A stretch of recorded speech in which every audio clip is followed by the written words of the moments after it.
I can't shoot myself in the stomach. That's why I can't do it. You can't what? Your stomach or something?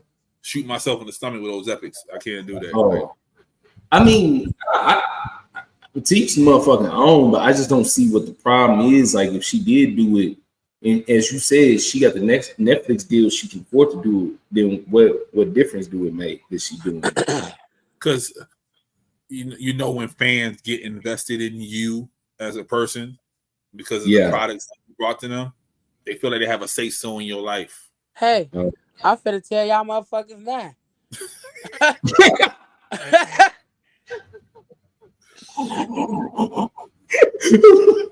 Don't even get too invested, because y'all ain't finna have no say so. It's gonna say the Fat Girl Chronicles, and then it's gonna say the former Fat Girl Chronicles. I'm still gonna be fat, but a bitch about to lose hella weight, like, bro, and I ain't finna do no Ozempic. But that's what old boy said from the South Side. He said, "How's the Fat Girl Chronicles?" And nobody want to hear fat. He made me feel good that day. I was like, "Okay, thank you, appreciation." That makes me hella young. Don't know that what PHAT means. Hey y'all. Hey girl. Christina, I beat you on here today. Ma'am, I did not know having a puppy was going to be like really having a baby, and I'm fucking exhausted, and I was sleeping, and I'm sorry. You are fine. I'm about to wake you up right now. I'm about to wake you up right now. You ready? She's killing me, Larry. There you go. We are now here. There's a Miss AI contest.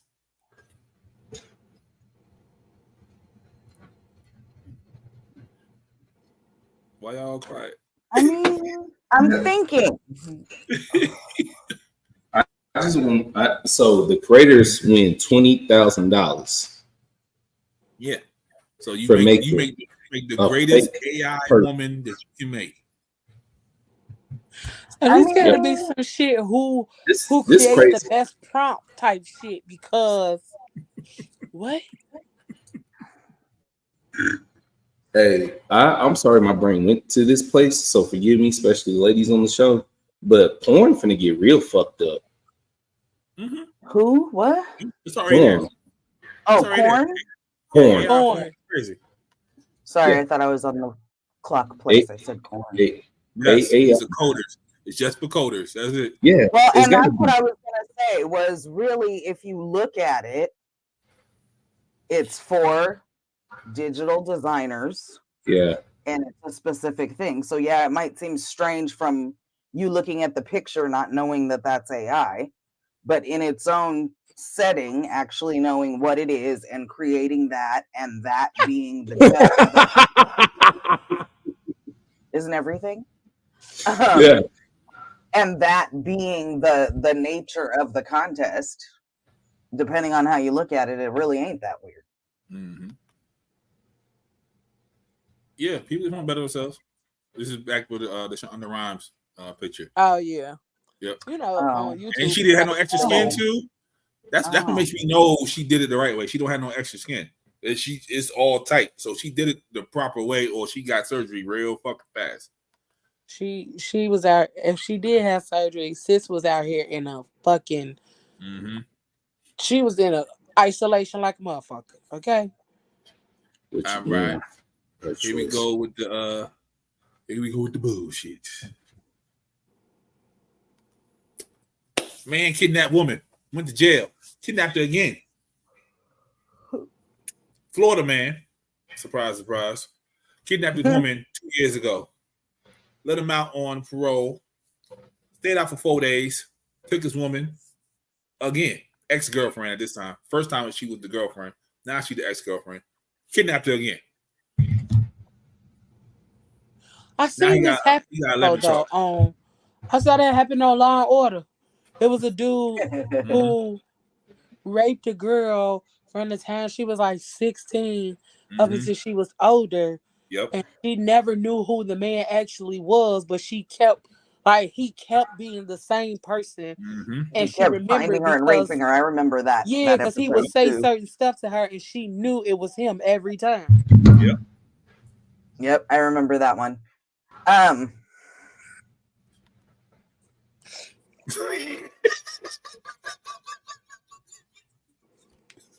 Especially in Florida. She could have got a gun real quick in Florida. Ain't no way. Man. I Hey, totally lost my train of thought with that one. We were talking about Florida man. He got out and kidnapped her. Oh, I know what I was gonna say. I choose the bear. That's what I was gonna say. Why is women choosing the bear? Because the man got caught, went to jail, got out, and 4 days later came and kidnapped her again. That's why. I'm talking about other men. They choosing the bear over other men too. Yeah, because like, are we really getting ready to talk about this? We have to. Have we ever had a news story where anybody got kidnapped by a bear? No, twice by the same bear? We have not. I mean, put me. Did you ever read a story about a bear raping anyone? Wrong bear. No, wrong bear. no. Actually, I saw a video where a lady said, "No, you go away," and the bear went and turned around and ran. And I also saw a video where a bear picked her ass up by his mouth and started shaking her like this and shit. Oh yes, it's very, very possible. However, typically, if you don't fuck with the bear ain't gonna fuck with you. If you shit in the bear's house, the bear coming looking for you. I mean, not necessarily. Are we? I just want to say, in regards to that conversation, like they keep asking, why do women? What he say? Y'all choosing the bear, but what? But some women is bear traps. Oh, you're one of those. You gonna argue with women about their hypothetical choice about why they'd rather choose the bear. Gotcha. See, you won't get caught. That's all I'm saying. The bear gonna give you a second chance. After it kidnaps you, which has never happened before. The fuck? Shit, y'all know how many? But I think a lot of the realization is that people fail to understand the women's point of view, because a lot of times you could say, "No, I'm good. No, thank you. This, that, and third, or whatever," and niggas will persist on trying to get your number, trying to do this, trying to do that, and you got a video for that. You could gently say, "No, thank you. I'm good." Blah blah blah. And it's been so many instances where women have tried to be nice, tried to let them down kindly, reject them nicely. No smart remarks, no none of that. And niggas still have killed them, beat them, robbed them. Like, it was a woman in Texas at the gas station. A dude asked for her number. She said, "No, I got a boyfriend," and the nigga robbed her. It's I think she was in Chicago on her way to a garage. Dude asked for her number. She said no. The nigga raped her and killed her, and she was found in her car in the parking garage. Like, a lot of times I think men don't fully understand that we be scared of you. We more scared of y'all than we are of a bear, because a bear, it's in his nature to do shit in that way. Like, y'all want us to be like, "Oh, okay." Nah, bruh. Like, I get it, but no. Like, I get niggas the wrong number all the time.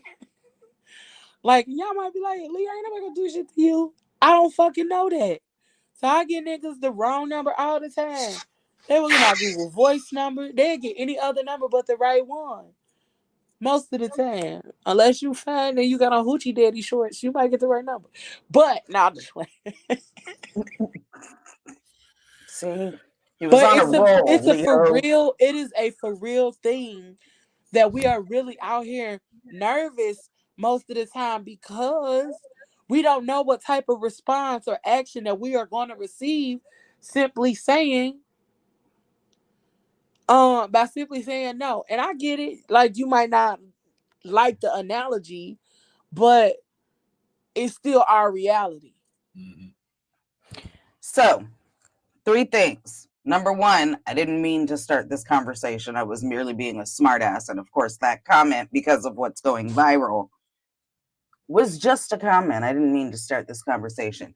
Number 2, add to all the scenarios that Leo just gave you. I watched a video literally today where a woman thankfully had her ring cam facing her when this happened, but she went outside and sat down on the stairs in front of her apartment building. She was just sitting there drinking coffee or whatever. And some dude approached her and started trying to touch her. And she was like, no. And you could hear her yelling, back the fuck off, back the fuck off. And he would like move back. But then he came back. This nigga came back 3 times. 3 times. And literally, it wasn't, don't talk to me, blah, blah, blah. No, he was trying to touch her and she was pushing him away. 3 fucking times. All she was doing was sitting on the stoop in front of her fucking apartment. And it was all caught on the ring cam, thankfully, because what if there was no camera? Because clearly the nigga wasn't taking no, back the fuck up off me, get away from me, which is what she was literally saying as an answer. And thirdly, ridiculous scenario or not, the question that was asked and the purpose of the question, like Leo said, was to get you all to understand from the woman's point of view, if you're thinking about something, this or this, like any of the other shit that George puts on here that I always fucking hate. Which artist or which whatever. It was a fucking which one do you choose question. And the fucking point is, when we see a bear, we know to leave it the fuck alone and don't end up fucking dead. That's the fucking point. I catch a stray though. That's what I want to know. I was just saying, you know, the this or that, because they're ridiculous analogy. It wasn't an analogy. They asked us which one. Which one would you rather? Sorry, you didn't win. And there's reasons why. Oh, hold on. Here's another point I want to make while I'm on a motherfucking roll. The worst fucking comments I've seen is on one of these videos where one of you men is trying to tell us we're being ridiculous about our choice. And then you get in the fucking comments and women are like, you know what the difference is? If I report that I was attacked by a bear, someone will believe me. Fuck y'all. We choose the bear. Oh, I just thought about this too. I was driving Lyft based on that, like that story Christina was telling. Right. Triggered a thought. Right. What I do, Alabama? I wasn't coming for Pablo. Hi, Alabama. And whoever that other person is in the comments, I'm trying to let them know it's not that ridiculous analogy. I am. And I was driving Lyft. Pick the dude up. He got in. We take off. He like, oh, you cute. I'm like, thank you, appreciate it. We driving. Nigga gets to talking. I'm having a conversation with him. This nigga reaches up, tries to grab my face and turn it so he can fucking kiss my face. I said, get the fuck off of me, bro. What is you doing? Don't fucking touch me. He like, what you mean don't touch you? Sir. First of all, your fingers smell like cigarettes and ass. And secondly, why did you think it was okay for you to touch me? First of all, I'm driving. And then secondly, why did you act shocked at my response? You are a passenger in my motherfucking vehicle. Sit your ass the fuck back. Relax, enjoy the ride. And then after I said that, he still act like he was shocked. I'm like, yeah, don't do that shit no more. Or I'll put you the fuck out. He got it together, got on the phone with some girl and got to talk about all this money. And I'm like, you think that's going to make me change my motherfucking mind? I said, sir,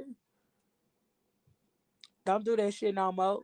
Because I will open the door for you and hit the gas and let your ass roll out down 38th Street. Please do not touch me no more. So perhaps y'all don't know what that's called, but that's called assault. That's sexual assault. He physically put he physically put his hands on her and tried to kiss her. That is technically sexual assault. So now, not going too deep, Leo, but when you look at the fucking statistics and everybody's like, pretty much every woman you know has been sexually assaulted or sexually harassed, possibly even raped. But how many people get mauled by a bear? I said that. I mean, I won't tell no specific anecdotes and I won't get too far into it, but in my lifetime, I don't know how many times I've been sexually harassed, but I've been raped twice by people I knew. So we can move on. I Thank choose you. the fucking bear. A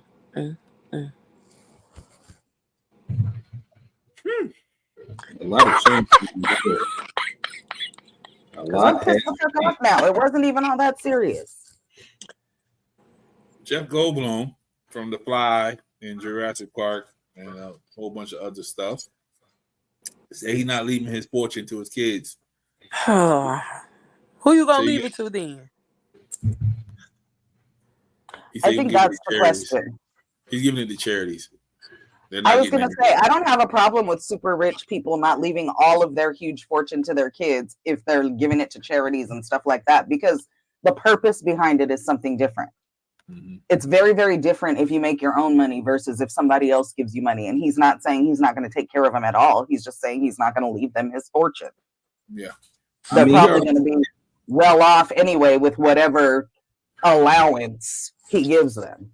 I mean, just being his daddy, nepotism is a thing. So Just that. like, fuck you mean, daddy? You ain't gotta leave me no money. You know, if I just don't go the RIP, the Bobby Christina route, I'm gonna be straight. You know what I'm saying? So I don't have no problem with that. Shaq said the same shit about his kids. He said, fuck you little niggas. Y'all gonna pay for your own shit. I mean, essentially, bro, like life is more about like what you can do, not about what you're given. So like if your folks give you this bread and you don't know what to do, you're gonna lose it anyways. And so if I'm Jeff Goldblum, I know my jit got a, you know, maybe a smack problem or they got a drinking problem, or maybe I know they probably gonna be in a worse position if I give them some bread. Or they're Don't. fucking entitled and need some character development. I mean, I ain't even want to go that route because I ain't got kids, but I definitely always feel like all kids are fucking entitled. So fuck all that. No, so I would imagine it's exponential when your father's Jeff Goldblum. I mean, yeah, your daddy's in Jurassic Park. So, I mean, yeah, your daddy's in Jurassic Park. There's no way you're not going broke, bro. Like, you had to go to some good school, if that. I mean, they just started busting people for paying for kids to go to college. So, I mean, they'll be all right. Yeah, exactly. Nepotism is only a bad thing when you don't know what the fuck you're doing. That's my opinion. Yeah. I just feel like with Shaq and all of these celebrities, like they come out here saying like they not gonna leave their kids shit or you gotta earn it. But did y'all give them the tools to be able to earn it, or did y'all give them every fucking thing? And then now all of a sudden you like, oh, now you gotta earn your own keep. Well, if you didn't teach me or you didn't give me the tools, now you set me up for failure because you've taken care of every fucking thing my whole life. And now you expect me to get out here and get it out the mud. That's one. I mean, people might be like, what the fuck you mean fair? Life ain't fair. But that's not fair because you've already set the tone for the life that I thought I was going to be able to live. And now you expected me to get out here and get it out the mud. I've never worked a day in my life. I don't know what work looks like. My daddy been Shaq my whole life. So there's a certain level of shit that I just expect to happen. And you can't blame them for the entitlement either. I mean, the entitlement is more, and just from my point of view, as a motherfucker who have to deal with people who's entitled, I feel like entitlement, like real entitlement, comes from like actual talent and experience.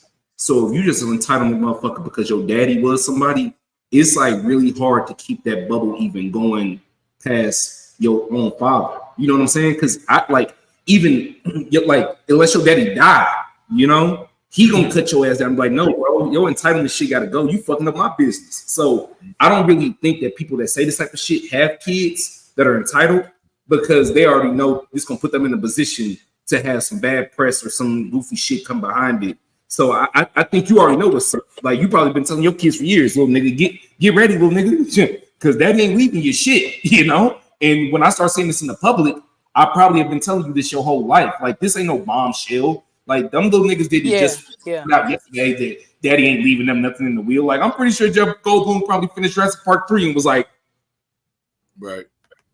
nah. But that's also like Shaq. His kids do stuff. Like I think his daughter play Yeah. basketball. Yeah. Well, his son do too. Yeah, I mean, essentially, Shaq, though, I never thought that him telling us that he wasn't leaving his kids nothing was really making them broke. Because, like, work ethic wise, you don't see your daddy work like Shaq and think you're going to just keep bread. That's just my opinion. You know what I'm saying? Yeah, That nigga 'cause Shaq, Because that fool does everything. Listen, Shaq, I did doorbell. not know all the shit Shaq did Man. until one day I was having TT time with my nephew and we watching some shit on YouTube. And I'm like, Shaq, like, Yeah. 4 Jamaicans put together, like, the Yeah. fuck? I mean, he 8 feet tall. Like, The nigga- I did not know he did all Wait. You that. mean world-renowned DJ Diesel? He was here. He was here. He DJ a thing here for All-Star Weekend. He See what owned I'm saying? Forever 21. The He nigga does crazy. all kind of shit. Yeah, like I mean, it's more about like I don't really think your pop got to physically lead you a damn thing. I don't think your pops got to physically lead you a damn thing. I just feel like your pops do need to give you some type of work ethic or type of like, you know, positive input. Like, what the fuck your pops gonna leave you is irrelevant if you don't know how to work the shit. You feel me? Exactly. Because I was gonna say Snoop Dogg could say he ain't leaving his kids shit either. That motherfucker's another one who I does was about to say, everything. that That nigga, the nigga other nigga that everywhere. I've been looking at, like, Foreign commercials and shit. That nigga do everything. listen, Snoop got Skechers, Snoop does everything. Skechers, Corona, Yeah, cookbooks, between him and grills, Shaq, everything's covered. like everything. I'm like, that is the level of doing every fucking thing and nothing. That was that video. T-Pain made a video. I think it was Snoop that sent him a freezer full of ice cream. And T-Pain was like, man, just stop. You doing too much. Why the fuck are you sending me a freezer full of ice cream? He's like, it's not that I'm not gonna eat it, but it's a freezer full of ice cream. I didn't even know what the fuck I was gonna do with this freezer. Just stop, man. Go sit down. You've done enough. It was just the funniest shit because he was like, bro, you've done enough. Leave it alone. Yeah. But that's how I'm trying to be. Not to that extent, but to that extent. Like, if God opened the door, baby, just give me a toe. You ain't even got to give me a whole foot. Damn it, give me a toe. Okay. I don't know what this is. Hold on. Oh, that ain't the video. I wish it was the video. That's the funniest video ever. If I ever get rich, I'm acting just like him. Oh, Lord. Let's see. Do I have the video? Make sure I have the video. Nope, don't have it. Okay. So basically, he just got drafted. And that's his first press conference at a draft. And they're asking him, like, what kind of coat you got? He said, oh, man, I got this from Macy's, man. They come in like 4 or 5 colors. They like $30. You got to get them in the summertime because they cheaper. Like, he was dropping like frugal game from the jump. I was like, he going to be all right. He going to be all right. Because just like they say, rich motherfuckers will pick a penny up off the ground because they know all that shit adds up. Period. Yeah, definitely multiple incomes. At That's least one it. passive. At least one passive just chilling. I mean, you don't have to have all the streams of income. You can leave some for other people, Shaq and Snoop. But I'm just saying, Right. you know, Listen, you do have to Yeah, have because multiple they streams got of him. income. They saw the TikTok and they heard him need 7 streams. He's like, oh, okay. He's like 7 times 7 times 7. like, bro, you You got, can. you got billionaires who hoard money, and you got some very successful black men who hoard work streams. Absolutely. Man, I'm like, every time I look up, Snoop in a fucking commercial. Yeah. Yeah. Mhm. He was at And then that WrestleMania. nigga They did- gave him $1 million to be at WrestleMania. That nigga did that whole press release talking about he going smokeless. And it Bro. was about the grills. Bro, Exactly. Hey, it made me look at the ad They because I was did. like, wait, Yeah. what? It was on CNN. It was like Yeah. Snoop quitting. So Him quit smoking was on CNN. That's how you know you're why. important. That's funny as hell. But to everybody me, knows that's Snoop fucking after he genius smoked. marketing because we all were like, wait, what? And we all went to see what it was about, right? It's genius fucking marketing. And he let it breathe. He put it out and then he let it breathe for like a month. Everybody was like, what the fuck is going on? All right, let's get back into the shenanigans. The shenanigans.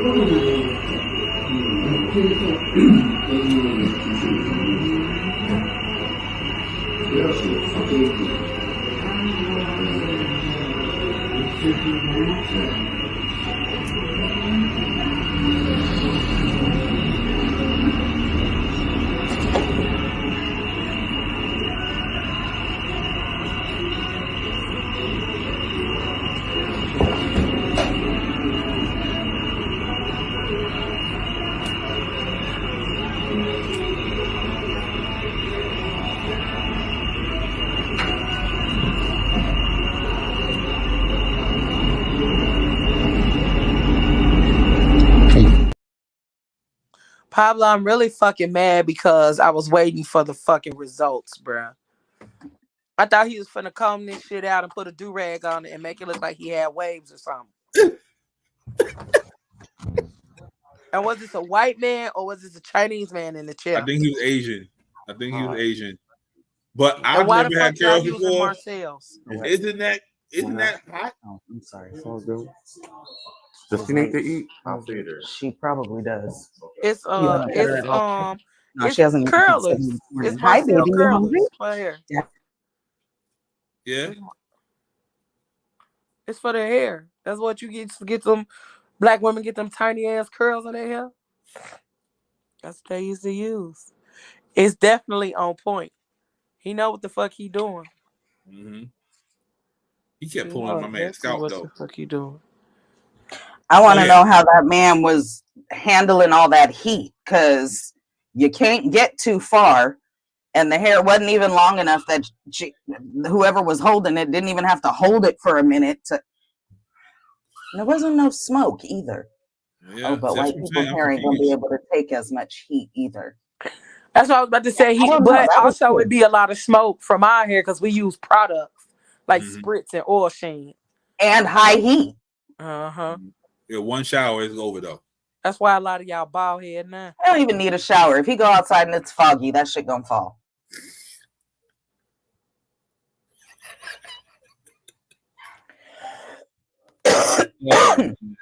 Okay, let's get some more laughs. What isn't a body, but is a body? If she asks him, what color should she do her nails? Yeah, that's my favorite question.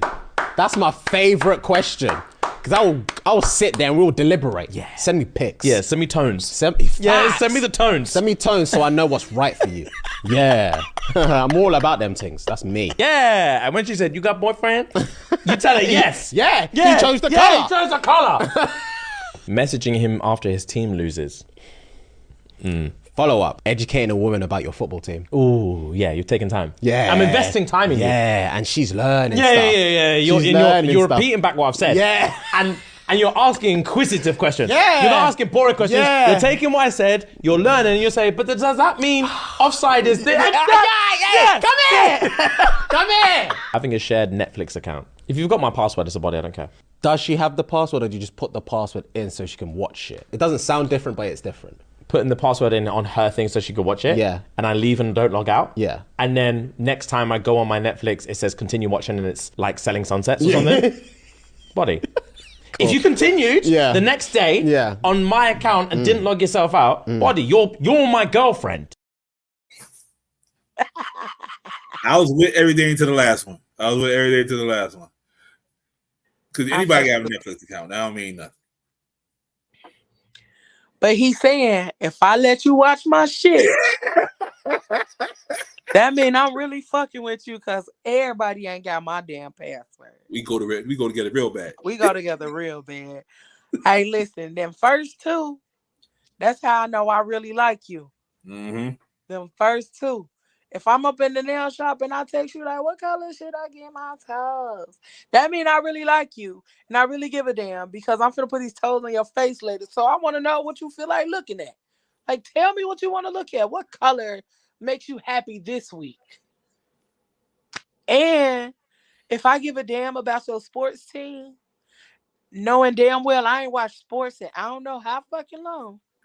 And I'm finna ask a few questions and I'm finna be all inquisitive and shit because like I really want to learn, but nobody has taught me. Like I used to know football really good, but over the years, like fucking with niggas who didn't like sports or I just wasn't watching it on my own. You know, the true statement is if you don't use it, you lose it. And that's really what happened.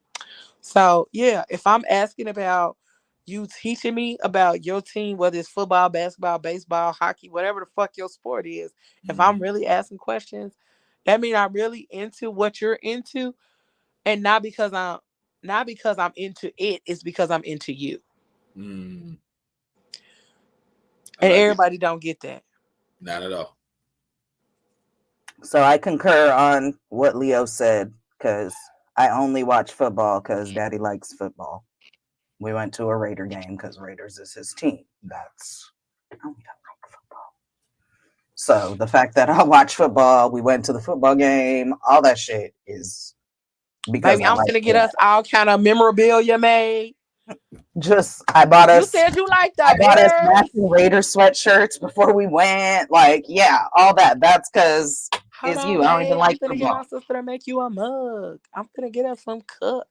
But I ain't never asked nobody what color my nails should be. That's for me. That's for I've you. never, like, I get that that's some people's thing or whatever, but like when I get my nails done and shit, that's my self-care time.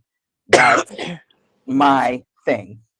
Yeah, sometimes I just I want. I'd be sitting there forever looking, going, "Oh, I like that one. Oh, but I like that one." Yeah, that's why I also ask because I have decision fatigue, and I'm tired of making fucking choices. You pick for me today. No, I gotta walk around looking at that shit for 2 weeks. I'm choosing what I like. Oh yeah, it ain't. They done. That's what mattered to me. That part. They done. I don't care what color it is. He'll be like, "Oh, let me see your nails and feet when I get home." You know, that's where I went. He want to see, but I choose my own shit. That's my self-care time, and he understands that. I'm finna wiggle these motherfuckers right in your face. You see? Teachers are teaching again, unfortunately. Huh? In what way? Wait, what'd you say? In the way that we used to post about. I didn't hear what you said. Teachers are teaching again. Okay. But she has an excuse. Oh man, she touching kids. Yeah. Oh. She only gave oral to a 15-year-old boy instead of intercourse because she wants to stay pure.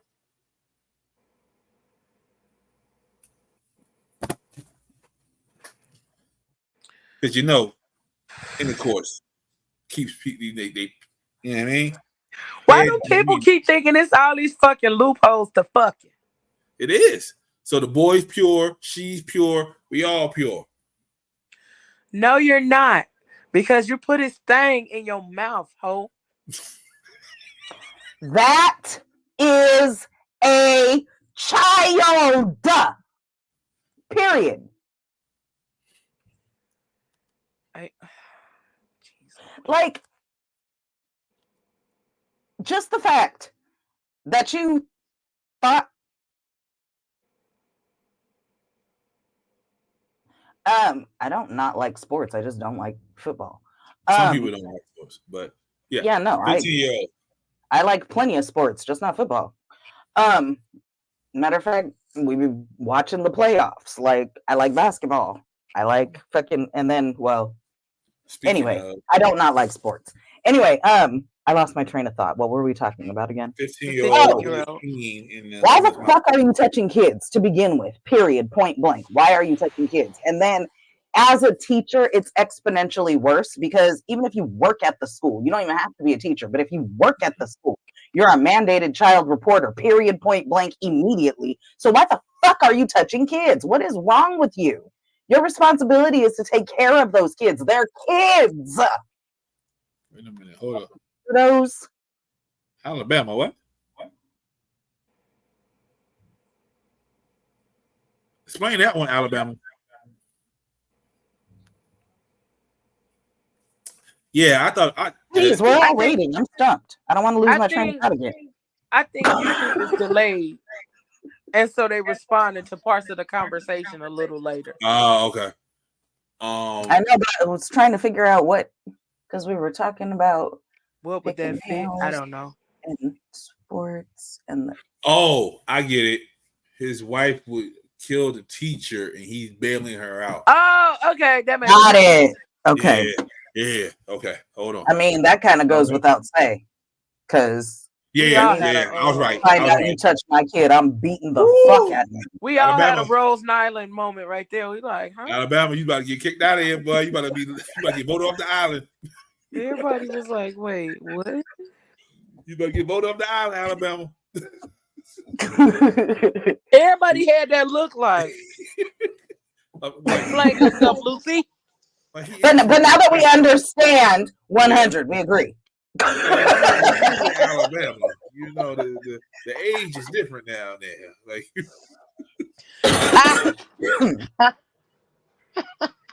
yeah, we good now. We back. We on the same page. We got you. We just had to decide. We do now. You didn't see our facial expressions. We were giving you the benefit of the doubt.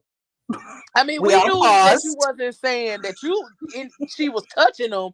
We just was trying to figure out what you actually meant. Yeah, we all paused and said, "Hold on, go ahead and explain, Alabama." We gave you that courtesy that we would not give. You know, you typically, got a little and sense. We gave you that courtesy. Yeah, I mean, we gave you a couple of minutes, okay? It was us. It was us. It's okay. We paused. It was us, not you. All right. What's this? Oh, here we go. One of y'all gave me this. Friend loans you. Oh, it was me. Yep, it was me because I was interested to see what y'all would say after I commented and then scrolled through the comments. Give me 50,000. How much I'm giving back? The $100 he gave me. Some people said that. Some people said half was only fair.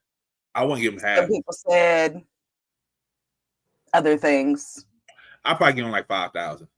That's what I was about to say. Probably 10%. Yeah, something like that. I'll give him I started at 10 and went to 15. So my answer was 5,600. You gotta have 15. You get your actually what I said in the comments was initial investment plus 15%. You get 5,600. Okay. Because technically it's an investment. You don't know what the fuck you gave me that $100 for. You gave me $100. Yes, I won the money because you gave me that $100, but I was gonna do whatever the fuck I was gonna do with that $100 and then give you $100 back anyway. So anything over the $100 is me being generous because all I'm really obligated to do is give you the $100 back. Right, but they say you give money away if you expect it back. You know what I mean? Like, so he gave 100 away, not expecting 100 to come back to him.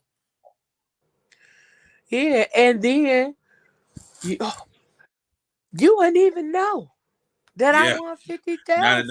Not a damn clue. Not a damn. What? Cause if I won that kind of cash, I'ma hit your cash out with that $100 and a little more, and then go on about my merry little way. Put that shit up and keep it moving. Cause I don't have to give you anything, but like I said, 10%. Cause you did give me the 100. Mm-hmm. But even then, were we at the casino to begin with? Right. Or did I have to go to the casino? Yeah, did I have to go to the casino, or were we already at the casino and you gave me $100? Because if we was already at the casino and you gave me $100, you knew that I possibly could have lost that money. Mm-hmm. And knew I didn't have no money because you gave me something at the casino. Because you gave me $100. So obviously it was a bad day. You know I was finna gamble that $100. Right. Yeah, it was a bad day for me already. I ain't being shysty neither. It's just a matter of like principle. Like, 110%. You knew I could have lost it. So, well, like I said, just out of gratitude alone and the fact that I won the money, I would give a percentage. I would give it to you. I would give it to you just for you being solid. Because I have been at the casino and my friends gave me money to gamble with. That makes sense. Because you need something. I'm not a gambler. I got you. And then a stranger gave me $100. If you don't hear the cheering, my nigga, I ain't in shit. I'll tell you that right now. Right. If you don't hear me screaming at the top of my lungs, don't even worry about it. But I even had if you to did, spend the it, though, point because we found is, out, just because you gave me that $100, it don't matter what I do with it. So I could even have if tucked you that did shit hear in my the bra shit, and not did nothing. I'm trying to tell you, if you don't see the pit boss walking my way, I ain't win a damn thing. I tell you that. Even if you do, that don't mean I hit big. It might mean I just won. I won a little 5,000. That's it, a little 5,000. Nah, you gonna get. He got the big swole dude next to him with that 50. You know? But yeah, I had a stranger give me money at the casino because we ended up finding out we had the same birthday. We were sitting next to each other talking shit, and we found out we had the same birthday. He was like, "Happy birthday," and gave me some gambling money. That's how it be sometimes. And I won like. First of all, I'm at the table. I'm telling everybody, shut the fuck up, okay? Like, this is not the cheering section over here, all right? Hey! I mean, hey. Right. Is this not the same scenario as if, like, let's say, have you ever seen people who, you know how sometimes you get a birthday card and it got money in it, right? Some people will give you a card and it has scratchers in it. So if you give me a card with scratchers in it and I win, am I entitled to give you something as a fucking gift? Exactly. You gave it to me. And because you gave me scratchers, you knew there was a possibility I might win. So me winning some money. Yeah. That's what my boss used to give us. You gave me the opportunity for a gift. My old so it's job, up to me what happens at that point, right? That was his gift to us every Christmas. He gives us a Christmas card with a scratch off in it. But he made sure it was only like $1,000 that you can. But that's also cheap. I mean, but even still, you know what I mean? And that's also because with scratchers, the dollar ones only go up so high. You got to pay more for the ones that risk reward. You know what I'm saying? He wasn't going to give everybody a $5 one. He was going to give you the $1 ones. You know what I mean? Like, right. But either way, also cheap as hell because you really didn't give us a bonus. You just gave us this fucking card scratch off with a $1. Yeah, well, how many grandchildren he got? Shit, you don't know. That $1 for each grandkid could have been a little change. You know how these people are. Alabama said if he won $1 million, he'll probably split. You're so generous. Yeah, he is. Yeah, he is. Because 15% of $1 million is generous too. Yeah, 50,000. And I'm not gonna get the whole million either. So you gotta wait till they take their taxes. Then I give you what I feel like you deserve from what I give. 50,000 not a lot of money in 2024. But after they take their taxes, what I'm getting, like 40, 38? 50,000? No, you probably walking out of there with 30, 32. Yeah, that's what I said. 30, 38. Yeah. Oh yeah. I'll stick to what I know. If you get anything, be grateful. It's mine. Period. And that's just how the story goes. Right. All right, next one. Bam. Absolutely. Go ahead, Christina. Go ahead, Christina. Yes. Yes. All the fucking time. Pooch. You on mute. Okay, well, maybe not all the fucking time, but yes. Oh, he's out of it. Okay. So, for those who are reading impaired, it says, do kids deserve apologies and explanations from parents? They do. Yes. The one thing that a lot of parents forget, and this whole thing as we're going along talking about, well, this is our generation, blah, blah, blah, blah, or whatever. Okay, great. The fact of the matter is, if you're doing life, you're living and learning every day. A lot of the issues with people in those past generations were that they did not treat children like they were their own people. And that is why there is so many mental health issues now, because motherfuckers was raised not being treated as people, their feelings not being taken into consideration or dealt with, or teaching them how to manage big feelings, or all the 100 million things that we're not apologizing for and not explaining to our children. It's like we said about the money earlier about Jeff Goldblum not leaving his kids no money or whatever. Well, is he also not leaving them any way to, did he teach them how to survive? It's the same fucking thing. And the reason why I amended the all the time is because with younger kids, especially when they're in their why stage, you don't have to explain every fucking thing, but they do deserve explanations and apologies. Abso-fucking-lutely they do. And as a kid who grew up in a household where kids were seen as less than, and I'll tell you that even as adults, I don't think the view has changed very much by certain people. It's very detrimental to the children if you don't talk to them, apologize to them, explain things to them. They are people. Yep. Me and my mom had that conversation. And you don't want to wait 44 years to start apologizing to your kids. So, because for some kids, it's too late. Me, I was in therapy, and that was part of my work. So, I needed that apology. But a lot of other people, they're not even going to accept it. So, part of my therapy was I wrote apology letters to my children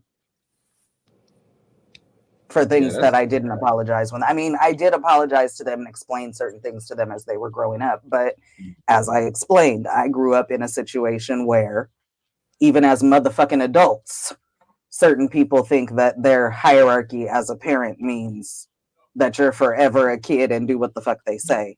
So because I hadn't unlearned a lot of that shit before I had kids, I passed on some shit to my kids. So part of my therapy was to write apology letters to my children. Okay. Hooch? I mean, yeah, I think apologies are important. As a person who does not have kids, so I'm like, I guess I'm just somebody's kid in this position. I would say that maybe if you are a parent, please try to be aware that that apology will have a deeper impact the earlier you get to it. Because as a human who is still growing, I don't like calling myself a grown ass man because that implies like I'm like not gonna grow anymore. Still growing. You're not. Yeah. You're 5'7" forever. It's cool. What was that, brother? You're 5'7" forever. It's cool. Don't worry about it. We don't even address that type of negativity around here. Namaste. So I wouldn't even say like I'm a grown person, but I'm not a kid. So I understand apologies are like important and needed. I can just say wholeheartedly, your apology to me at 32. It's gonna hit a little different.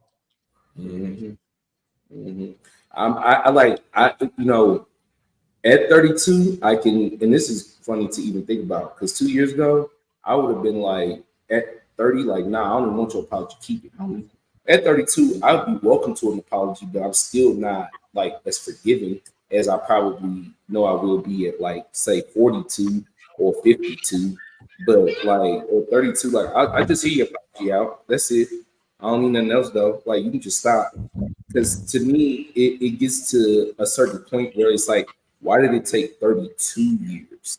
Like, homie, why couldn't you see this in 2 years? Why couldn't you see this in 10 years?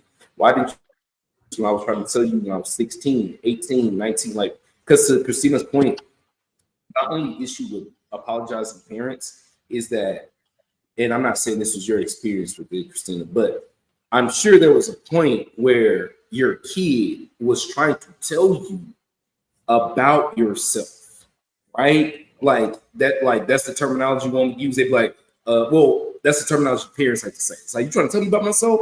And it's like, no, I'm not trying to, whatever the fuck that means. I'm just expressing that I don't like it. What my experience is in this situation. So from therapy, I found out something very sobering about my mom. The age that I am now is the age she was when me and my brother was leaving high school going into college. I'm fucking confused now Okay, and I got a whole 29-year-old walking out in these streets. I couldn't imagine anybody with teenage boys by herself trying to figure out life. So that was my understanding what's going on with her, and she's trying to figure out what's going on in mine. Like, I didn't know that you needed me. I didn't know that she was going through all this other shit too, like get the bills paid, the mortgage, the lights, feed these two motherfuckers, make sure they got clothes. He's going to prom. You know what I mean? Like, I think that's the part, though. I think a lot of us forget that our parents were people before they were our fucking parents, and so as they are growing, as we're growing, they are growing too. And as we see right now at the ages that we all are, we see that we are figuring shit out every fucking day. Something new is popping up every fucking day. Something we did not understand, something that we learned it new. Some of us trying to find jobs, keep jobs, let go of jobs, find relationships, let go of relationships. Like, there is so many layers to this everyday thing in life. Like, trying to make sure not only that y'all eat, but that y'all can eat as much as you need to as growing teenage boys. Because goddamn. Yeah. And my mom, it was 5 of us. It was 5 of us. Right. And not only that, but like I said, we forget that our parents were people. And so even as they are growing, I'm getting ready to be 40. And so even right now, like, there are so many different things that I face on a daily basis, even our own health, like financially, physically, mentally, spiritually. Like, we are all trying to figure all of these things out. And I couldn't fucking imagine having a child right now. I can't even fucking imagine having a dog right now, because ain't no fucking way, boy. My dog would probably be in a cage, and my dog would probably get up and leave when I let it out. Cause what? Like, I'm tired of this shit. I'm tired of this shit, Grandpa. That's why they back in the cage now. Just shit on the floor again. Yep. Yeah, I didn't get the opportunity to have that conversation with my mama where she apologized. I honestly had to learn through therapy to forgive her for what she didn't know. I had to forgive her what she didn't know, and I had to appreciate all of the things that she did in order to keep us where we were. Because even when we saw days where the lights went on and all that, like, we never went hungry. Right. And all of the fucking things that we wanted, we never went without. And then, y'all know what the real fucking killer was? We found one of my mama fucking check stubs, like her tax returns from back then. Nigga. And we was like, how in the fucking fuck magic did you make it with 5 kids? Christmas was lit every year. Holidays was lit every year. Like, birthdays, everything. Like, how the fuck was y'all making it? And we up here struggling on 40 grand, 50 grand. Like, bro, come on. Like, I remember I think that tax return we found was like 12, 15 grand. Like, the fuck? Like, niggas struggling 50 grand by themselves right now. Right now, they struggling with 50 grand.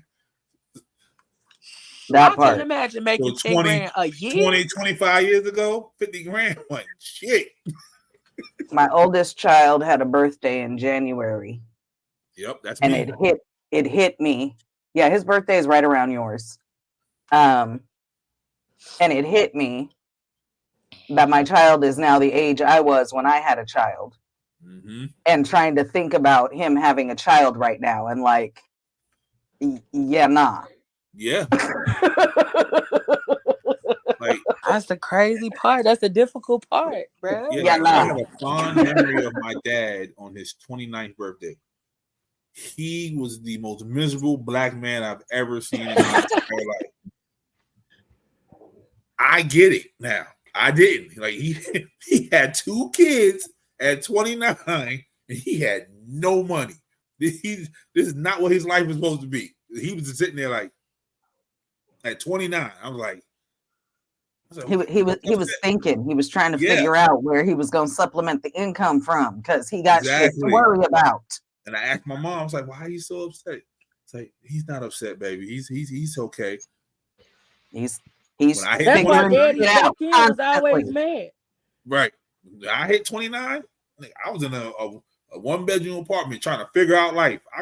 Let me have 2 kids at 29 and a wife trying to figure some shit out. I had a husband and 2 kids at 20. I got married at 24, and I had 2 kids by the time I was 26. He did too. He did too.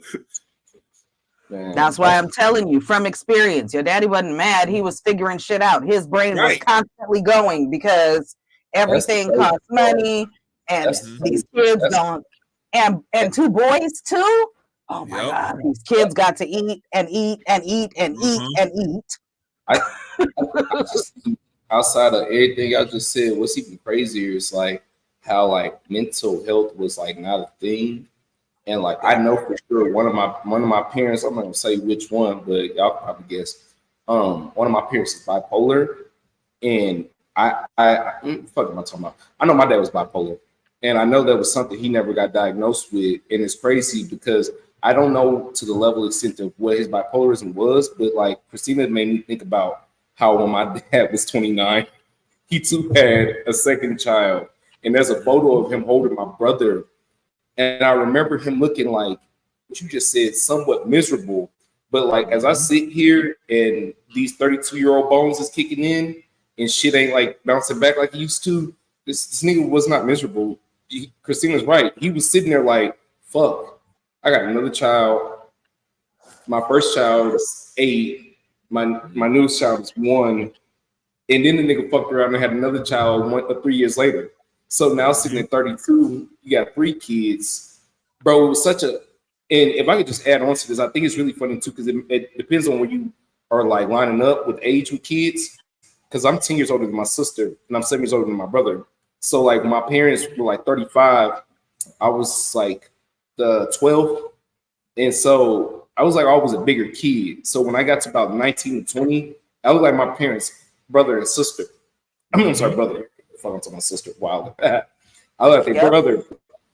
And how do I say this in the most positive way? I think when there's not enough of the age gap, there's always going to be some form of more of a sibling friction than a parent friction. Because obviously I'm cool with it now. But seeing in real time, my parents be parents to my siblings when they were like my homies, whether when it was good or bad, like reacting like my homie in a good way, obviously has some benefits. But like my homie in a bad way, obviously has some downsides. So like that's the shit I try to like be aware of. Like in my 30s now, it's like, oh fuck, I get why the reaction is different, and I try to like be aware of that, because like it be just so uptight, son. Like just the level of uptightness. You understand why motherfuckers is so uptight or not uptight for certain reasons. Yeah. So a couple of things going on that. Yes, the age is absolutely important. Now, my parents were still in high school when they had me. I can't imagine having a child at 16, but they did. So the age gap between me and my siblings, my next sibling after me is 5 years younger than me. And then I don't know if at that point it just kind of, because then my next sibling is 7 years younger than me, then my next one is 10. And so they all grew up kind of in a clump. They're all 1 to 2 years apart. And then there's me, who's separated by that age gap. Now, the other piece about that, so I was talking to my sister not too long ago, and she is, so my sister that died was between us. She was the one that was 5 years younger than me. The one that is still here is 7 years younger than me. So we got 7 years between us. And we were talking, and it's interesting, like you said, Pooch, like your parents reacted to you kind of like a homie or whatever, whereas with your siblings. So not only does the age difference make your experience different, period, because your parents are at a different stage of their life. My kids and I used to have this, well, my genius second kid came up with it. The first pancake. When you make pancakes, a lot of times that first pancake be fucked up. It's kind of the practice one, like get the heat right and the timing and all that shit, right? So kids are kind of the same. They don't come with instructions. So you learn things as you're raising that first one that you can put into play with the next one and so forth as these kids are coming along. Now, I will also add, I won't say which parent, but it was the white one who recently said people who go to therapy are stupid. And so that's why, even though I have forgiven that particular parent for certain things when I was growing up, because they were able to do what they were able to do with what they had, I have a problem with the relationship going forward, because people who need therapy and who all of their children are in therapy shouldn't say that therapy is stupid. That's all. Okay. That's pod. That's crazy. Well, I just want to say Uh-huh. that I'm glad all of our motherfucking asses is in therapy. Hey, I'm glad all of us are in therapy. We want to be better, and that means something. Mm-hmm. Like I said, I'm at the age now where my mom had 5 kids, and all 5 of us were over the age of 5, and I'm 39. So my mom had 5 kids, and by the time she was 39, her youngest, let me see, my little sister her birthday is this month, so she would have been turning 6 when my mama was 39. Like the fuck? I get what? I couldn't even fucking imagine having 5 kids right now. And I be seeing some of these parents coming to daycare, and like they got 2 arm babies and one that's like they got 2 arm babies, and then they got one that's walking, one that's like 4. I'm like, the fuck?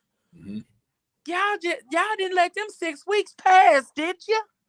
Some of them don't. That's crazy. Yeah, an old coworker, she had 3 under 3. That's insanity. Yeah. She had a fucking death wish. Insanity is doing the same thing over and over.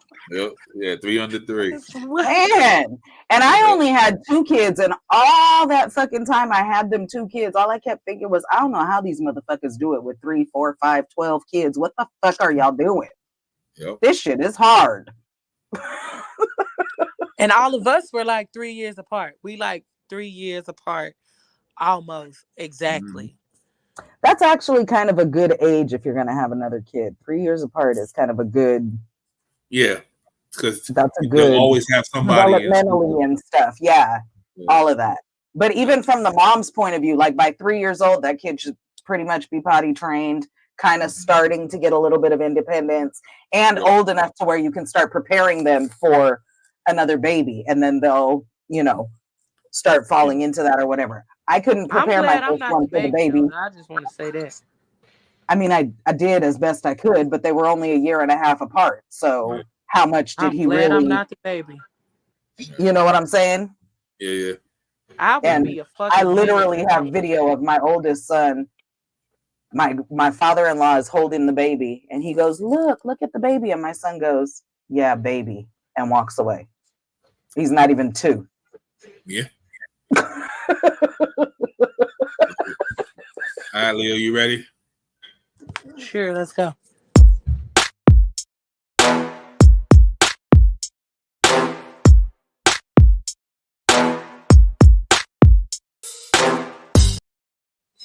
See, my problem that I experience with a lot of men is that I'm so cool and I'm so down to earth, and I create this safe space for a lot of men to be transparent and to be vulnerable and to just be open and talk about any and everything, to the point that they start to friend zone me.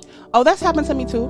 Yeah, and that becomes a problem for me because it's like, damn if I do, damn if I don't. You want a woman and you want a best friend. I'm here to show you that I can give you all of that, but then you friend zone me and you don't see me, and I'm over here like, hey, hello, I'm right here. I'm hearing you crying, I'm hearing you complaining, I'm hearing you talk about how you want this type of woman or how I am. You know, you such a good woman, you so this and you deserve that. I'm right here. How am I being overlooked? But I think that when I create a space for a man to be that way, he automatically tends to friend zone me. Well, that's because men don't want to fuck up the qualities that they can't easily find again. So if you have something that I can't find in all these women, I might need to value that and keep this with me instead of just putting you in a position, because I'm rotating through girlfriends. I'm rotating through girlfriends. These girlfriends are coming and going, but what we have here, I need to hang on to. And I can relate to that as someone who has experienced that. I often say, the person who gets the most of your vulnerability often gets the least of your love. Yeah. The person that you call in to cry with is not the person that you think of when you want to cuddle all the time. Yeah. So they don't want to ruin what they have with you or me. So they keep you there and rotate everyone else.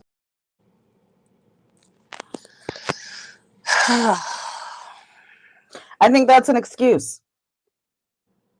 I think that's a fucking excuse, because the marriage is built on a particular foundation. So if you're trying to find that relationship, you have right there exactly what the fuck you're looking for in the relationship. If you're just not attracted to that person, then just say that. And her saying that they don't want to fuck it up, then don't. Then fucking don't. If you have that place where you're vulnerable and you can talk to her and all of that, then y'all can work through that shit. If you're being transparent and you're fucking telling her, okay, this is what I'm dealing with, whatever, you ain't gotta fuck it up. And if she's being that person for you, she's going to be that person that's going to be there as you figure that shit out and y'all grow together. That's what motherfuckers are missing and why motherfucking relationships ain't working.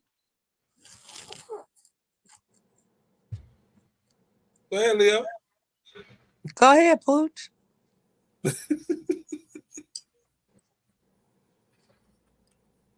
I feel like we as humans know what we want when we want it, and we have a lot of excuses for people that we don't want. And I'm not saying these women are ugly. I'm not. So let me just say this right now. But you don't have to be. You still can be not be somebody's cup of tea. His email address is Uncle Poochie. Listen, I'm not saying no women is ugly, but let me tell you something. What they just said was some shit you say to ugly people. Okay. I'm not saying no women is ugly, but the excuses, the good sister Christina just said here. Because those was excuses. If you just ain't attracted to her like that, just say that. It sounds like that's what you because say. Because she's literally giving everything you need, supposedly. That's Christina. Your vulnerable safe space. But sometimes you can give everything that they need, and that's still not enough. No. That's some shit you say to some booger woog sugar footed that you do not want to be seen in public with. Come on, big red. Give it to me, Leo, because this is confusing. So, one of the things that I have learned over the years is that although you may be those things to these people, one, they might not be in a space to actually give you what you need. And like, it may sound like an excuse, but some people actually do know that they can't fuck with you on a real level. Like, I fuck with you, and sometimes people would rather just keep it as friends. Like, let's just be friends, and you could be my best friend. But it don't. Pooch, they ain't got to be ugly. And it could be that you're a good woman, but you're not a good woman for me, or you're not the woman for me. It don't mean that they ugly. It don't mean all of these other things. But also it can mean that this man ain't healed enough to receive you. It's a lot of different ways that you can look at it. But I know that it does become disappointing at some point in time when you do become that friend all the time. You become the I mean, friend. damn, but if you know you ain't ready to receive what you know you want, don't that make you want to be better? That's the whole point. Like, be better. We make choices every single day. I was responding kind of viscerally off of what the second girl said when she was like, well, and they, you know, you have all these things, but, and they don't want to mess that up. We make choices every motherfucking day.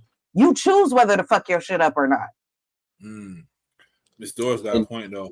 Some people don't want to be the one that pull that trigger, but like, nah, I don't want this. So, well, yeah. And so, I mean, that comes with that vulnerability, that transparency, that communication, all of that stuff. If you can have those conversations, then yes, even though it's hard, you can pull the trigger and say it's done and explain why. Yeah, but this is this kind of thing, like I said, like I'm usually that girl that end up to be the friend sometimes. But also, I think this is just my thoughts and my opinion, because I know I'm not fucking ugly. Pooch. Damn. Yeah, Pooch. calling me ugly, but some men would rather choose a familiar hell than an unfamiliar heaven. That's how I was my whole They 20s. will choose what is familiar to them because you, like, I know a lot of times, like, niggas be trying to come over this way, but I don't do drama. I don't do chaos. I'm not about to argue with you. I'm not about to sit up here and chase you or none of that. I'm going to give you so much room to hang your motherfucking self, and when it's done, it's done.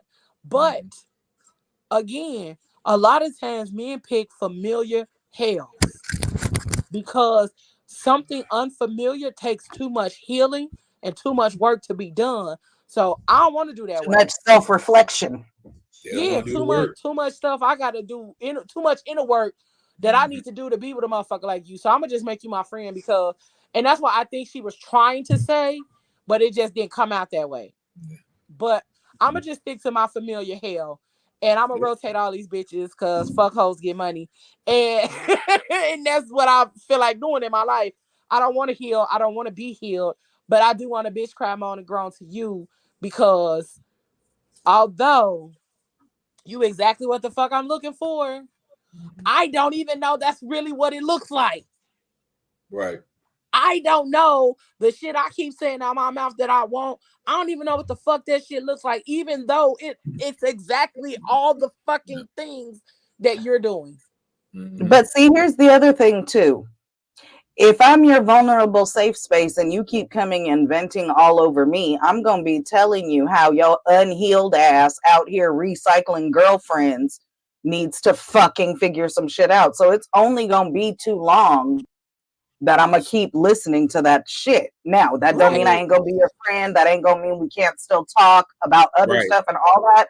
But there's only so much I'm going to listen to you bitch and complain about shit that you're doing to yourself. Yep. But without trying to fix it. We talked about this Tuesday a little bit. People are scared to lose that friendship. So the man will look at you as a friend. He doesn't want to give you the woman status because he feels like he's going to lose the friend. They don't understand that level of intimacy. Like, people are fearful of that level of intimacy, that your partner is your friend. Gee, that elusive relationship that you're all looking for, that's where the fuck it starts. Yeah. But nowadays it's not like that. I'm just gonna go out and say it again, and this maybe it's just my opinion from my experience. But if you giving me everything that I want, because that's what she said, right? That like if she's giving him everything he wants, but he not seeing her as that, then you ain't what I want, boo. That's just really what I'm just saying in my view. Right. And that's why I was saying, if you ain't attracted to her, just say that. Be friends because I ain't into you like that. I don't think that, okay, now the ugly comment I said I feel like that's something you say to an ugly person, meaning in this point, if you wholeheartedly are giving me everything that I want, then I should want you And if I am wanting you, Nope. I don't want nobody to want you the way I want you. So this extra layer of like he needs to understand shit goes back to y'all both make the point that this nigga needs to go figure out his life and go figure out what he needs to get done. Because if you can't see that you have a woman in front of you, you clearly have other priorities that are clearly not clicking in my head. I'm just saying, like, because damn.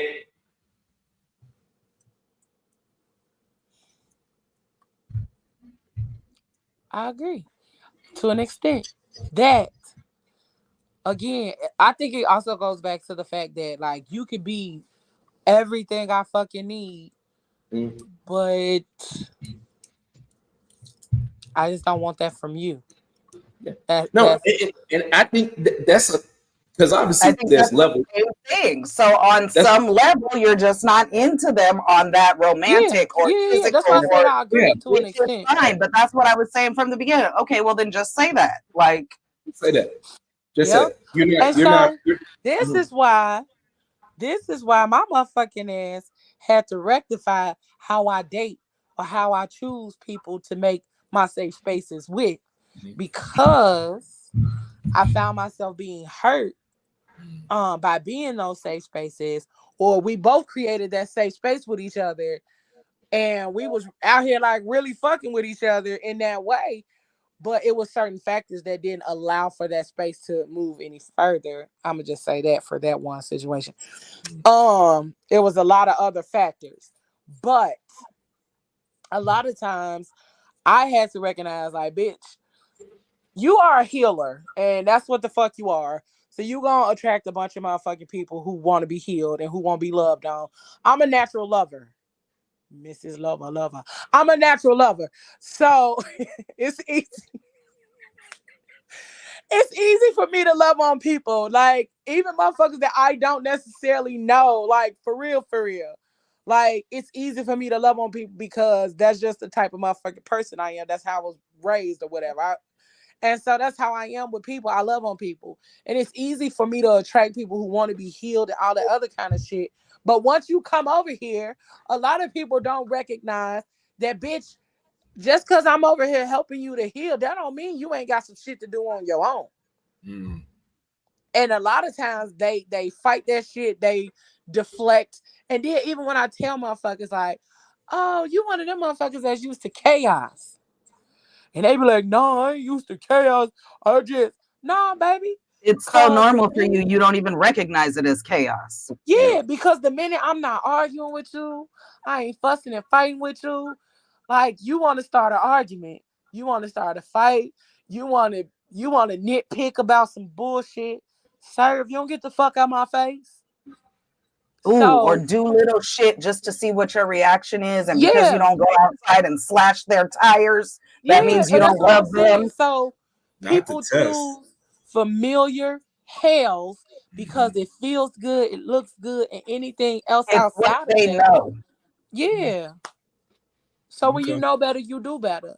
And then when you know better, you also love yourself in a different way so that you don't accept bullshit and you don't fall into those self-sabotaging situations.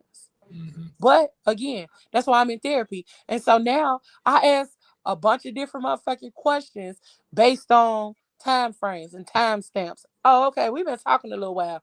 So what we doing? How this going? Because I used to be scared to say, what is this?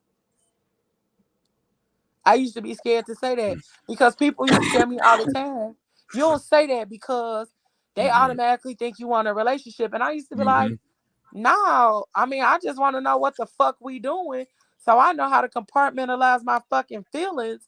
Because and it's a boundary discussion. Yeah. What are the parameters? What are the boundaries? What is this and what are the rules? Conversation. And so then I started questioning. I started questioning what my boundaries look like, because when I was trying to set boundaries and ask questions, I was always met with resistance. So now I'm in therapy again, trying to figure out fucking boundaries. So boundaries are hard. When I used to ask that motherfucking question, people used to be like, nah, because men think this and men think that. And dudes used to really think like, oh, this means you want a relationship. Nah, baby, this mean if I want to go out on a date with another nigga, then I don't have to let you know about it. I don't have to. You ain't gotta worry about this nigga following you and shit, looking through the window like Donnell Jones. Include you in that conversation. I don't like, you know what I'm saying?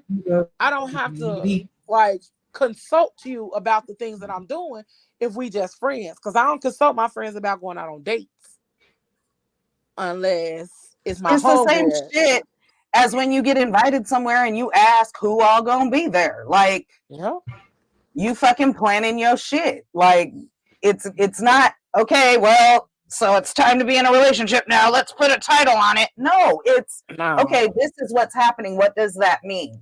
Where is the boundary at? What are we moving towards? Something? Are we like? It's communication, for fuck's sake. And what's the expectations? Because don't expect to talk to me every motherfucking day if you ain't my man.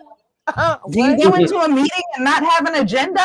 Like, don't expect to get the invisible ink pictures and you ain't my man. Yeah. Y'all be up here expecting the invisible ink pic. That's top tier right there. The what? The invisible ink pictures. Mm-hmm. That's top tier. I don't even know. Christina, you got an iPhone? Uh-huh. Okay, I'm gonna show you what I'm talking about. I ain't gonna send you no invisible ink picture, but I'm gonna show you what I'm talking about. It's gonna be like a meme, but when I send it to you, you will see the invisible ink thing. So when you get ready to send some shit, like you put the picture in your, like you attach the picture, but then you press and hold the arrow before you send it, and these options pop up. So you can send it in bubbles, you can send invisible ink. It's like 3 more other options before you send a picture. Yep. And then when it gets to you, you just you move your finger like a scratcher. Yeah, and you see move your finger like a scratcher, and then you can see what's underneath the invisible ink. Boy, they found out new ways to just send everything. So going back to what we were saying before, if you don't want to fuck up, don't do it. I don't know. Only you can fuck it up because I ain't got no reason to be sending nobody no secret scratch off shit. That's why. They like to scratch off. I'm just saying, essentially, I just know that when I was just dating Amanda, she ain't had no problem telling me I like you. So essentially, that opened the gate for me to say I like her back, and then the rest is fucking history. So all this like needing to figure shit out clearly just says that you probably need to just go to therapy a little bit longer and get up out this woman's couch, Jody. Because I'll put Christina, you can't keep calling me and emotionally dumping on me and then telling me you want to take somebody else out. This crazy. This ain't no damn rom. This ain't no damn rom. This ain't love and basketball, bitch. This ain't brown sugar. The hell you think this is? Get the hell up out of here. Yeah, and that's what I'm saying. Like eventually, like you have to decide that that's what you're no longer going to accept. So that's why I said that used to be that was the story of my life right there. Like I used to always be in the friend zone. Like nigga, they say that all the time. Or always the show that never the rock. I used to put that on Facebook every fucking week. The what? Or always the show that never the rock. Listen. Or I used to be the girl like niggas will always be like, oh my God, you was like the motherfucking movie Just Right. Oh yeah, you the homie. And then now all of a sudden you see I done glowed up. Now you want to talk to me. Boy, go suck that boy's penis for me. Cause no. All right, next video. No. Speaking of boundaries. Stop! Don't touch me there. This is my no-no sweater. Stop! Don't touch me there. This is my no-no sweater. What? Big bro in the back on the right, they made him do that video. He didn't want to be. Stop! Don't touch me there. That's. Stop! Don't touch me there. This is my no-no sweater. Stop! Don't touch me there. This is my no-no sweater. What's big crazy brain. is the one in the front looks just like the principal at one the most recent school I was working at. She looks just like the principal. Probably her. It's not her, but it looks just like her. Yeah. That's capitalism at its best, right there, boy. Exactly. When HR gets creative. Yes. Oh, come on. Obviously, it's age appropriate for kiddos. What adult calls it their no-no square? Boy, the ones that still stay with their mama, I don't know. And the ones that call the penis The ones who say that you're That's gay. what I was about to say, the like ones that to call make their your penis a pee-pee pee-pee. feel good by putting it in some pussy. Yep. You call your shit a pee-pee, then that's for you. Whatever your age. Next video. You call it a no-no square. Yeah.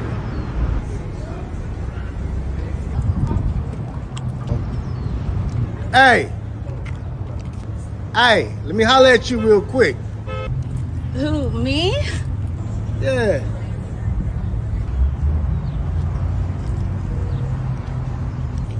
Yeah. Okay. Yeah?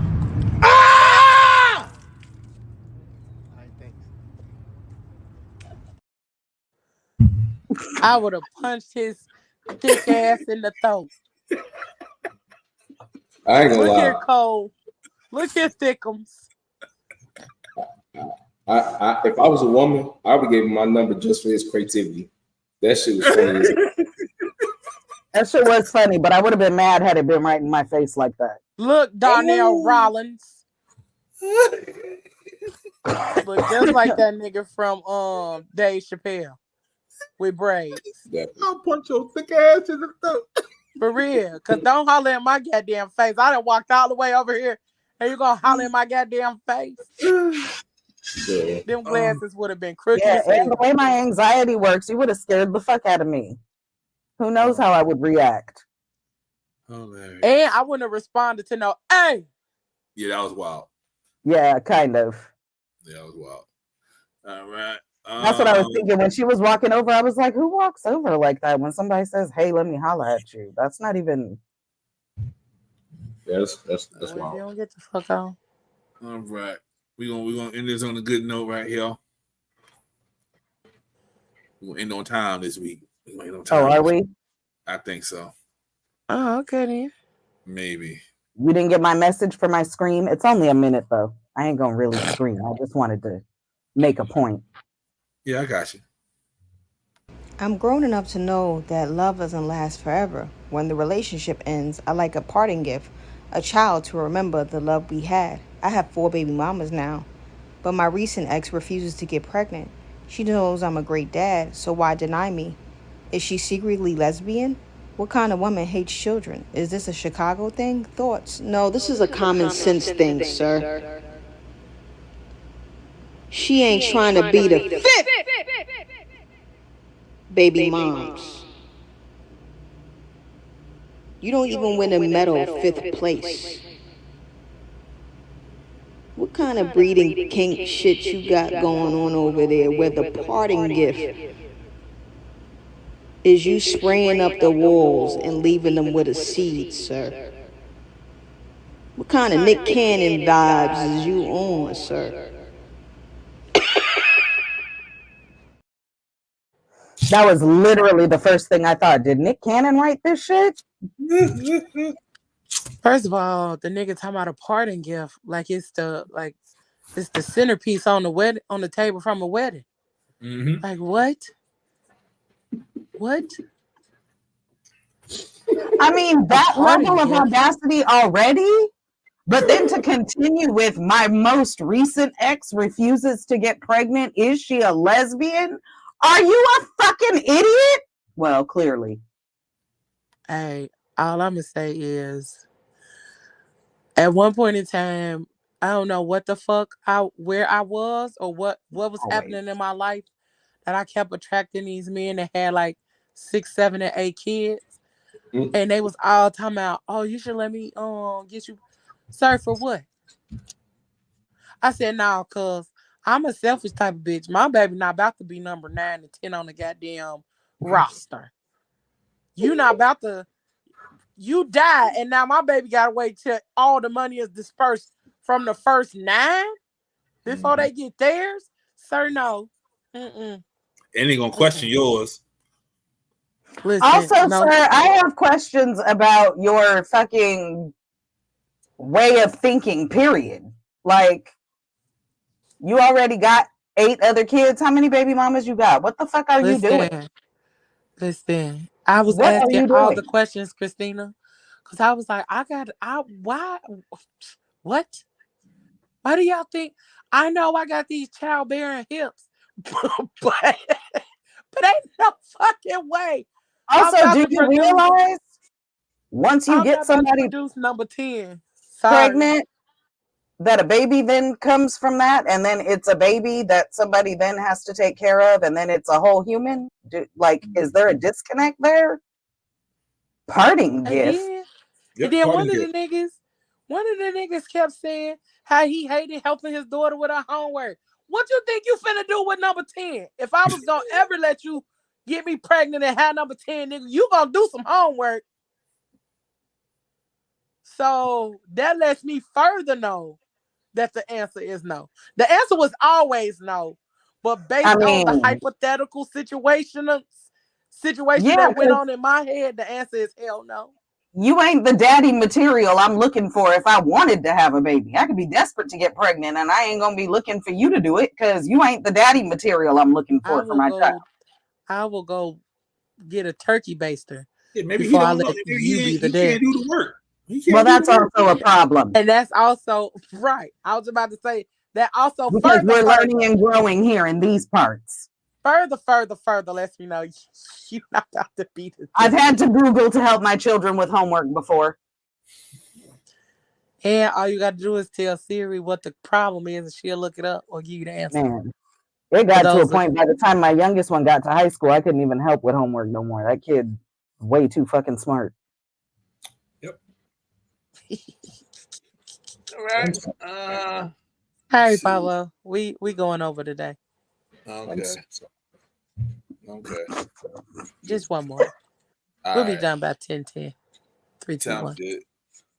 What you're seeing from a lot of Black men online, it's a frustration with the fact that like patriarchy tells them that their worth is in what they can do. Their worth is in where financially what they have and what they have to offer. And they don't have it because of a bunch of other systemic reasons. So if you have that, every person wants love and companionship and wants to be validated and wants to be positively received. And if you're told that your worth innately as a Black man is dependent entirely on these things that feel out of your control and out of your hand, you're going to be upset if there becomes a rise in rhetoric that's against you. Like it is true that social media has a very anti-working class Black man rhetoric. Yes. Even though most Black men find themselves in that position and they find themselves in the 1%. So you're seeing that a lot versus you're also seeing Black women who've also been conditioned to believe in like patriarchy and patriarchal relationships and to believe that what a man is supposed to do for them is supposed to be to support you, to head the household, but their experience that they're not having because of all these systemic institutional reasons, whatever, is not having that. So you're seeing two sides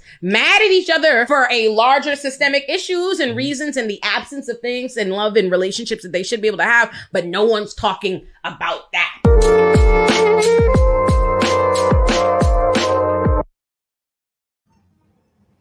Can I say that the shift is so evident in these podcasts today of the content that's being put out?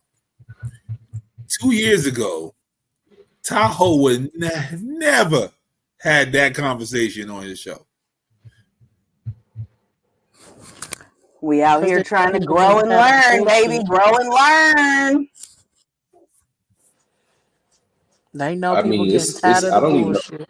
Yep. It's a beautiful feeling, man. If you ask me, like on some like sentimental shit, I feel like podcasting in 2020 was like on some like too many cooks in the kitchen, obviously because everybody was outside, which led to like the whole downfall. Everybody wasn't outside. That was the problem. Inside.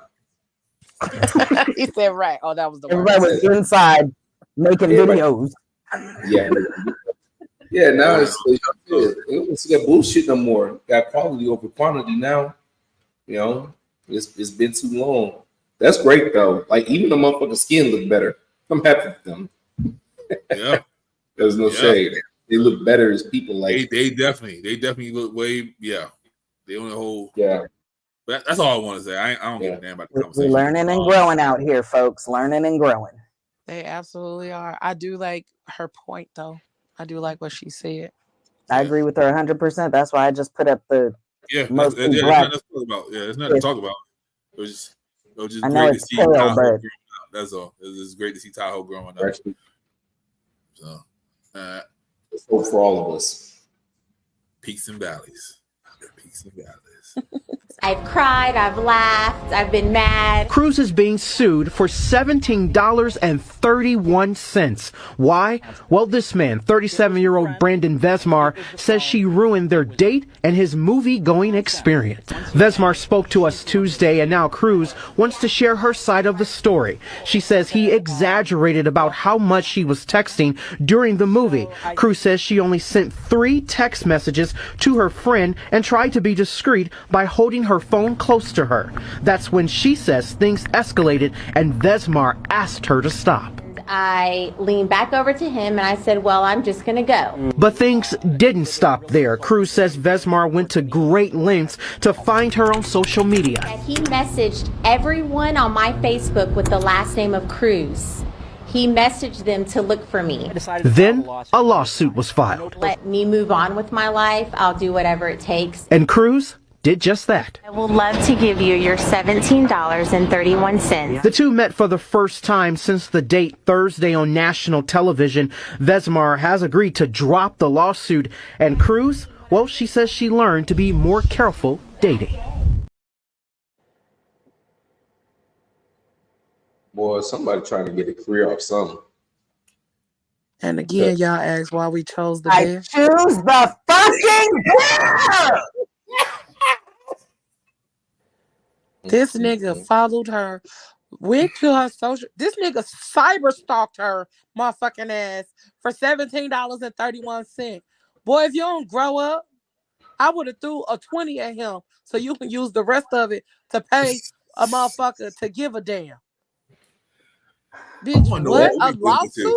That's a cheap You movie. went through all of the actual fucking things to create a lawsuit over $17.31. And I'm willing to bet she was texting a friend or someone to let them know where she was, because that's what we do. Somebody has our location. Somebody knows where we're at and who we're with. In case a bear drags us off into the woods, somebody knew where the fuck we were last. Or she's probably texting her friend saying this date is lame as hell. I ain't gonna talk about Motherfucker, it. wow.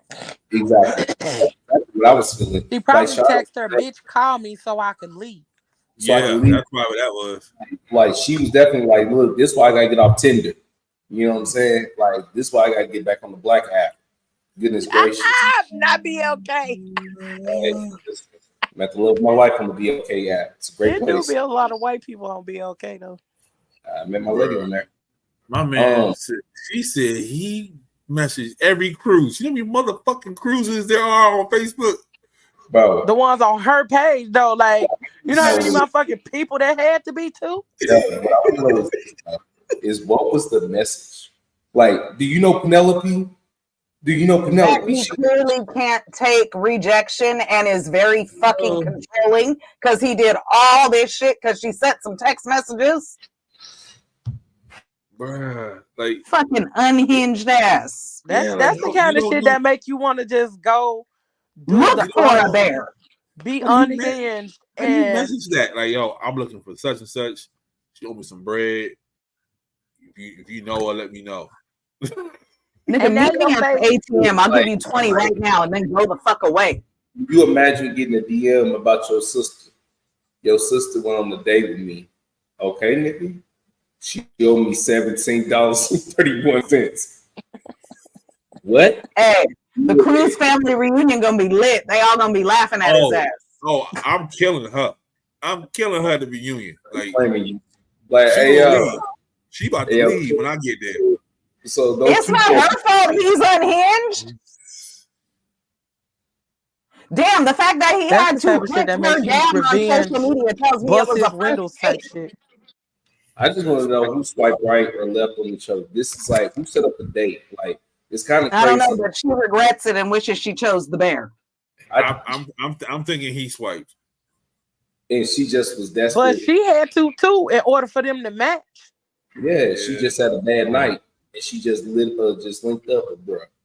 See, Like she ain't going to the reunion because she knows what happened to her. She ain't going to no damn reunion. All right, she's scarred for They're gonna life. be lit. They still gonna be talking shit. Because cousin Jorge is on her ass soon as she walk in there. Shit, it's gonna happen because one of them gonna hit the other one and be like, "Did that person get at you on Facebook? What the fuck?" Like, yo, me too. She ain't gotta go. It's still gonna be lit. They still gonna be talking about that shit. And one of them on They're just gonna FaceTime. laugh at it behind her back instead of in front of her face. I'm confused. So she gave him $17.31, and then he dropped the lawsuit. Yeah. So he was gonna I get want to know money. what court picked that up. I also what neighborhood they live in that ain't shit going down that they can like literally put some shit like that on TV. Nah, they was gonna be on one of them court TV shows because that's how they do it. Hell, They you take got more money actual going on cases court that are TV. fucking ridiculous. They was gonna end up on court TV somewhere. You know what? I don't know what to believe. That shit could have been AI. Everything AI nowadays. Everything AI. That everything. I'm here today to tell y'all why I feel like periods are overhyped. Like, first off, most women, like if they're in their 20s, 30s, they've had them for 10, 15, 20 years. So that pain can't be that bad. So I don't understand why. What? Mandarius. What? I need you to stop talking. I need you to stop talking right now. Because until you have had blood coming out of your body like a faucet, like a running faucet, just because I've had it since I was 12 or 13 years old, it's overhyped. I'm saying it would be bad for me my Mandarius, first time, look, obviously. Shut up. Once a month. Okay, once a month? How about I bust your balls once a month and you tell me, oh, it don't hurt no more because I already know what it felt like the first time it happened last year. I'm going to do it every month. Every time I have a period, I'm going to take my fist and make sure you bleed. Make sure you bleed because you got to be running like a faucet. That's the other part. And then I'm going to double jab you in your stomach every 5 minutes. It's not that bad. Every 5. How you, Mandarius, you want me to show you? Do you want me to show you? Mm-mm. Do you want me to show you? No. Then stop running your mouth on something you can never relate to. I'm gonna need you to understand how disrespectful this is. Do you know? Like some women literally cannot go to work. It is not everybody. Some people have easy periods, and God bless those women. Y'all are blessed and highly favored by the Lord. But I cannot relate to that type of pain.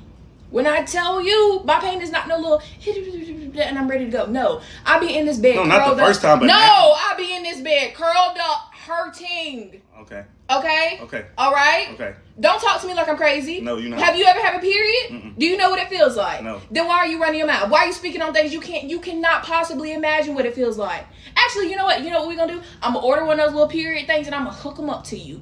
And then I promise you, if you so much as flinch, you a little punk. See about me next week, cause I'm gonna find something on Amazon. See about me next week. We gonna see. But run your mouth on the end of the video because I don't want to hear no little sly comments. I want to hear that in the video.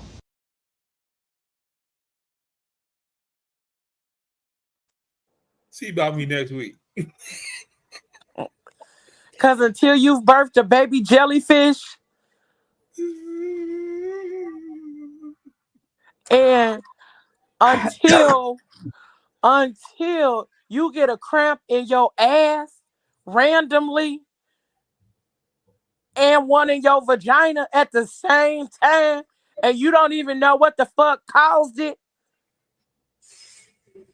until you can't fucking sneeze because you don't know where the fluid gonna go and whether it's gonna go up your ass crack or down your motherfucking leg, shut the fuck up.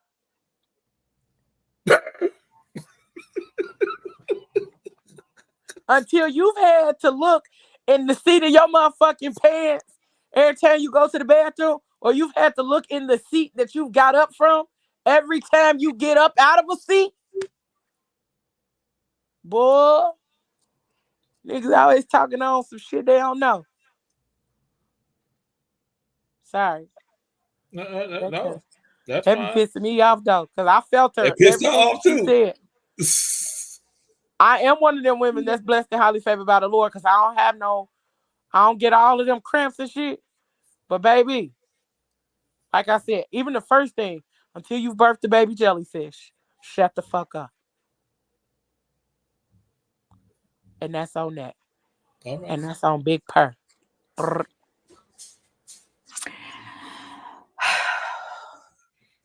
As someone actually medically diagnosed with a menstrual disorder that makes my shit heavier and harder than most. That's it. I'm just going to leave it right there. Because she didn't even scratch the surface with what she was talking about. She seems most bothered by the bleeding. She didn't talk about the sharp ass pains in your back and your asshole. She didn't talk about the baby jellyfish that Leo was talking about. She didn't talk about the headaches, hot ass nipples, the nausea, the diarrhea, the fucking fuck off. Okay, She didn't talk about the hot ass nipples or the tender ass nipples. Bruh. Titties hurting, back hurting, cramps in the stomach like you having contractions. And all of that is in addition to the bleeding. And oh, sweetie, I'm glad yours is just like a faucet. Because mine's like a fucking fire hose. Listen. Until niggas have hot titties, I don't want to hear nothing. No. Motherfucking nipples be so hot and tender, you can warm a honey bun on them bitches naturally. I don't want hot titties for nothing. I'm good. Bruh. I don't need the Krispy told my Kreme sister titties. and them that one time, and we all cackled for a good minute. You don't become invisible if you close your eyes, Pooch. You still here. We see you. I said, bruh, I could warm a honey bun on my nipples today, y'all. And we cackled because every motherfucking woman can understand the heat. And it's not even that they hot. It's the pain that's creating the fucking heat. I don't want hot titties. I'm good. Right. All We right, don't man. want them motherfuckers either. But it happens. But it happens. Because what? Pooch, your titties be hot. That's why you take your shirt off all the time. Told y'all that's why I take my I'm shirt off all the surprised time. he got a shirt on now with his titties closed. He at work. That's why he can't be I'm still dancing. working. Yeah, I can't be working. I still wish at I work. would sit and entertain somebody mansplaining periods to me. Do you know how quickly I would punch your ass in the throat? Bruh, them balls would have been in my hands. Say what now? You see his wife's like, let's turn the video off. Let's just turn the Listen, video the way she squared up on his ass, like, say one more motherfucking thing, and I'm finna go. For me, it was when she first noticed what he was saying, because she was in the back, she was holding her phone, and she just went like this. Uh-huh. And then the way she walked up.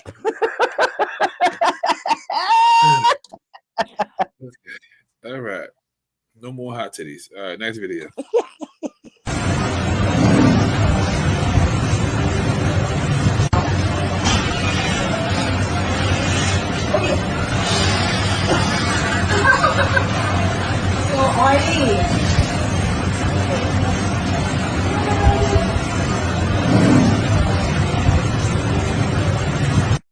There's a brigade of men who are like, women just won't say no. They won't be honest with their likes or dislikes. If they just said no, we'd move on. This is what happens when women say no. This is what happens when women reject men. This. And then you're going to have the brigade of men who are like, well, maybe she didn't do it right. Maybe she wasn't polite. Maybe that making excuses for this grown-ass man throwing her. Other than, this is why women don't tell men no, give fake numbers, are afraid to reject men. This is the reason. And then as we watch the folks, the men there who did nothing, We're going to get the next brigade of men who are going to be like, why should we put ourselves on the line for women? Look at what they've done for us. Why should we protect them? Look at these feminists. Obviously, they don't need us if they're feminists. While they accept women being attacked for women saying no and rejecting men. And so this is why women lie to get out of situations, because we're afraid we will be her.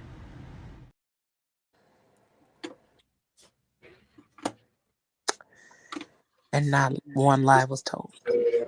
Not one. I put my reaction in the comments.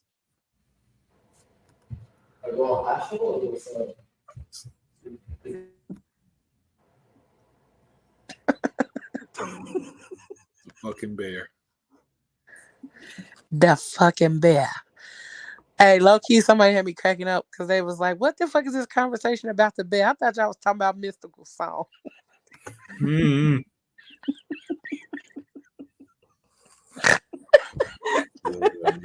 He was like, "The fuck is y'all talking about?" I just thought y'all was talking about that fucking song by mystical.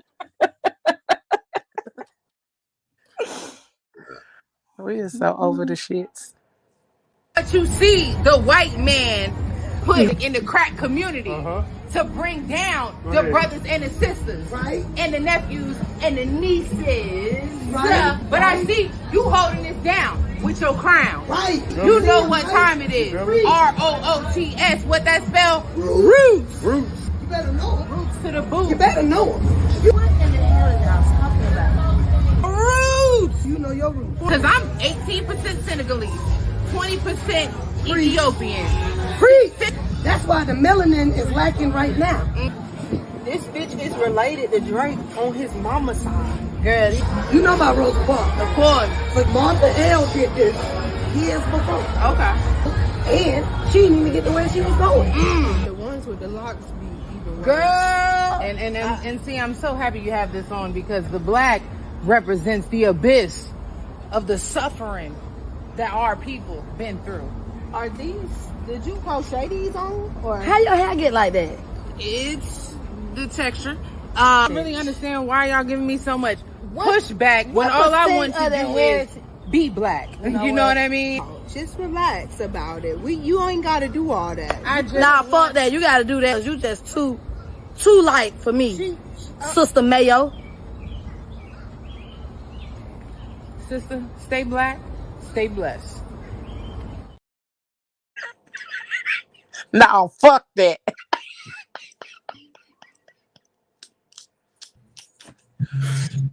That's how them niggas in the purple and gold be sounding. All the time on the microphone with the big ass speaker. She was reminding me of I can't remember her name, but the Dr. Mendisa, somebody from the Black Woman Sketch Show. Yep. Oh exactly. yes. It was giving them vibes. But damn, our dark chocolate sister didn't have to call her Sister Mayo. I was offended. That was funny as fuck. That offended me. I knew that was gonna probably hit you where it hurt, Christine. Yeah, that hurt a little bit. I mean, but I ain't that over the top. You can tell I'm black and I stand for our people and shit, but I ain't Dr. Mendisa almost MD. Yeah, you ain't that.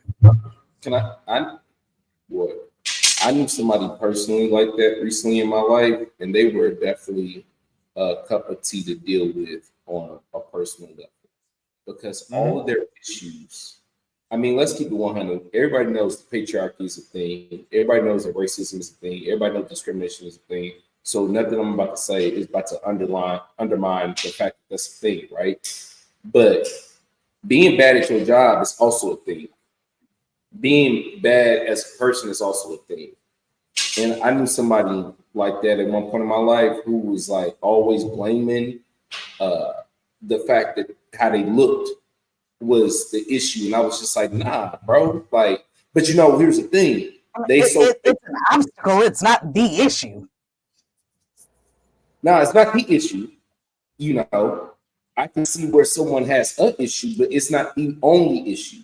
To one day it led me to say, and I know I got some kickback, but I said, stop blaming racism and sexism on you just being garbage at your job and being a garbage person.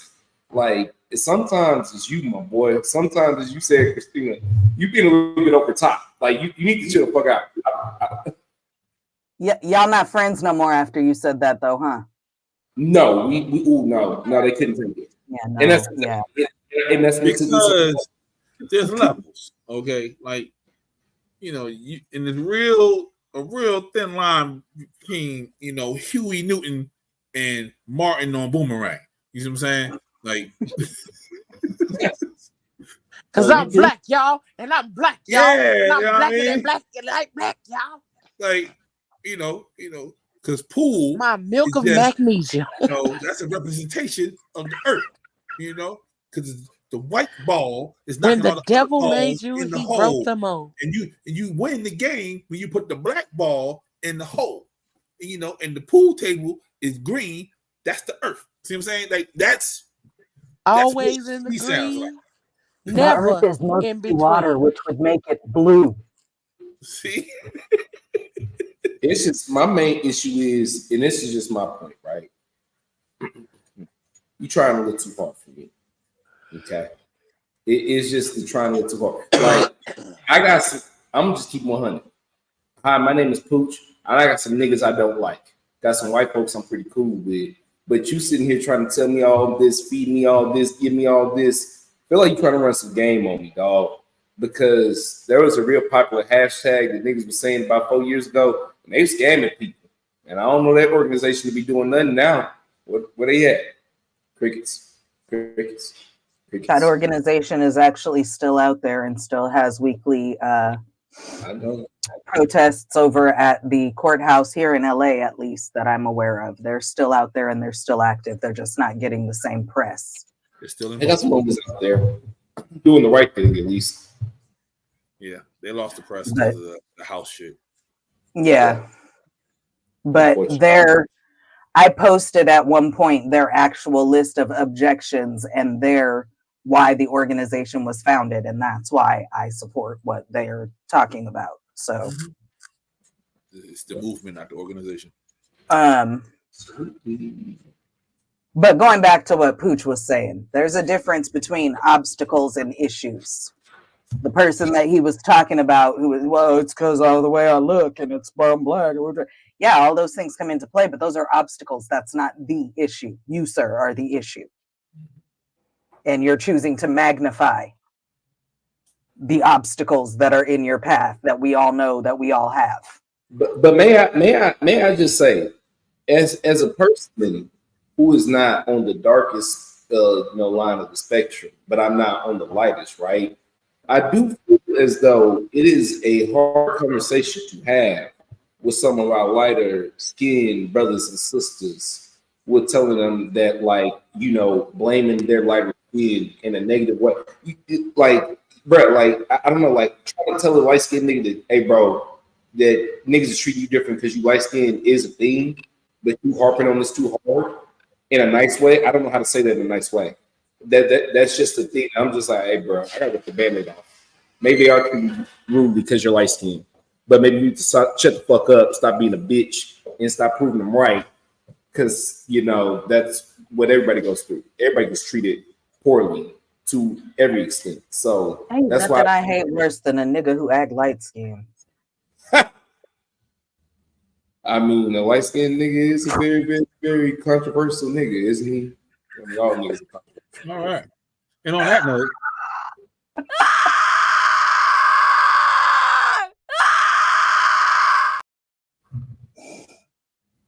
So as many of you know, I live in LA. And a lot of the stuff coming out of LA right now is circulating around UCLA.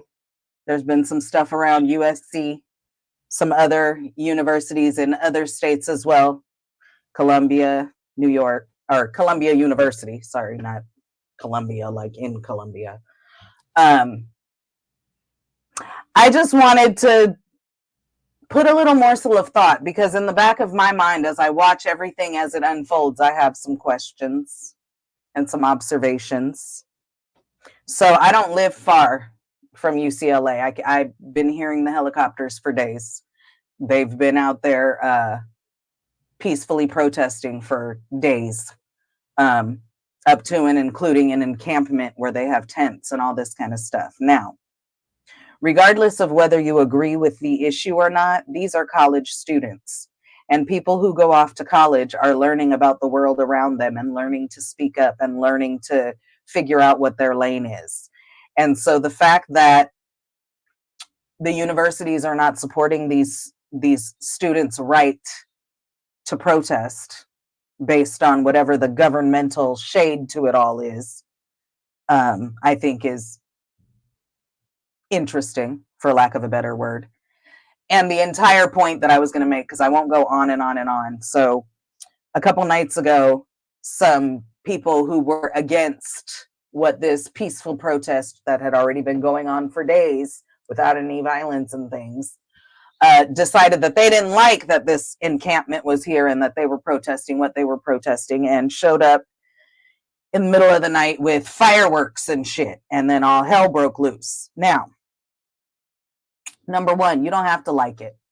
What gives you the right to come in and set off fireworks at an encampment, regardless of what the purpose or belief of that is?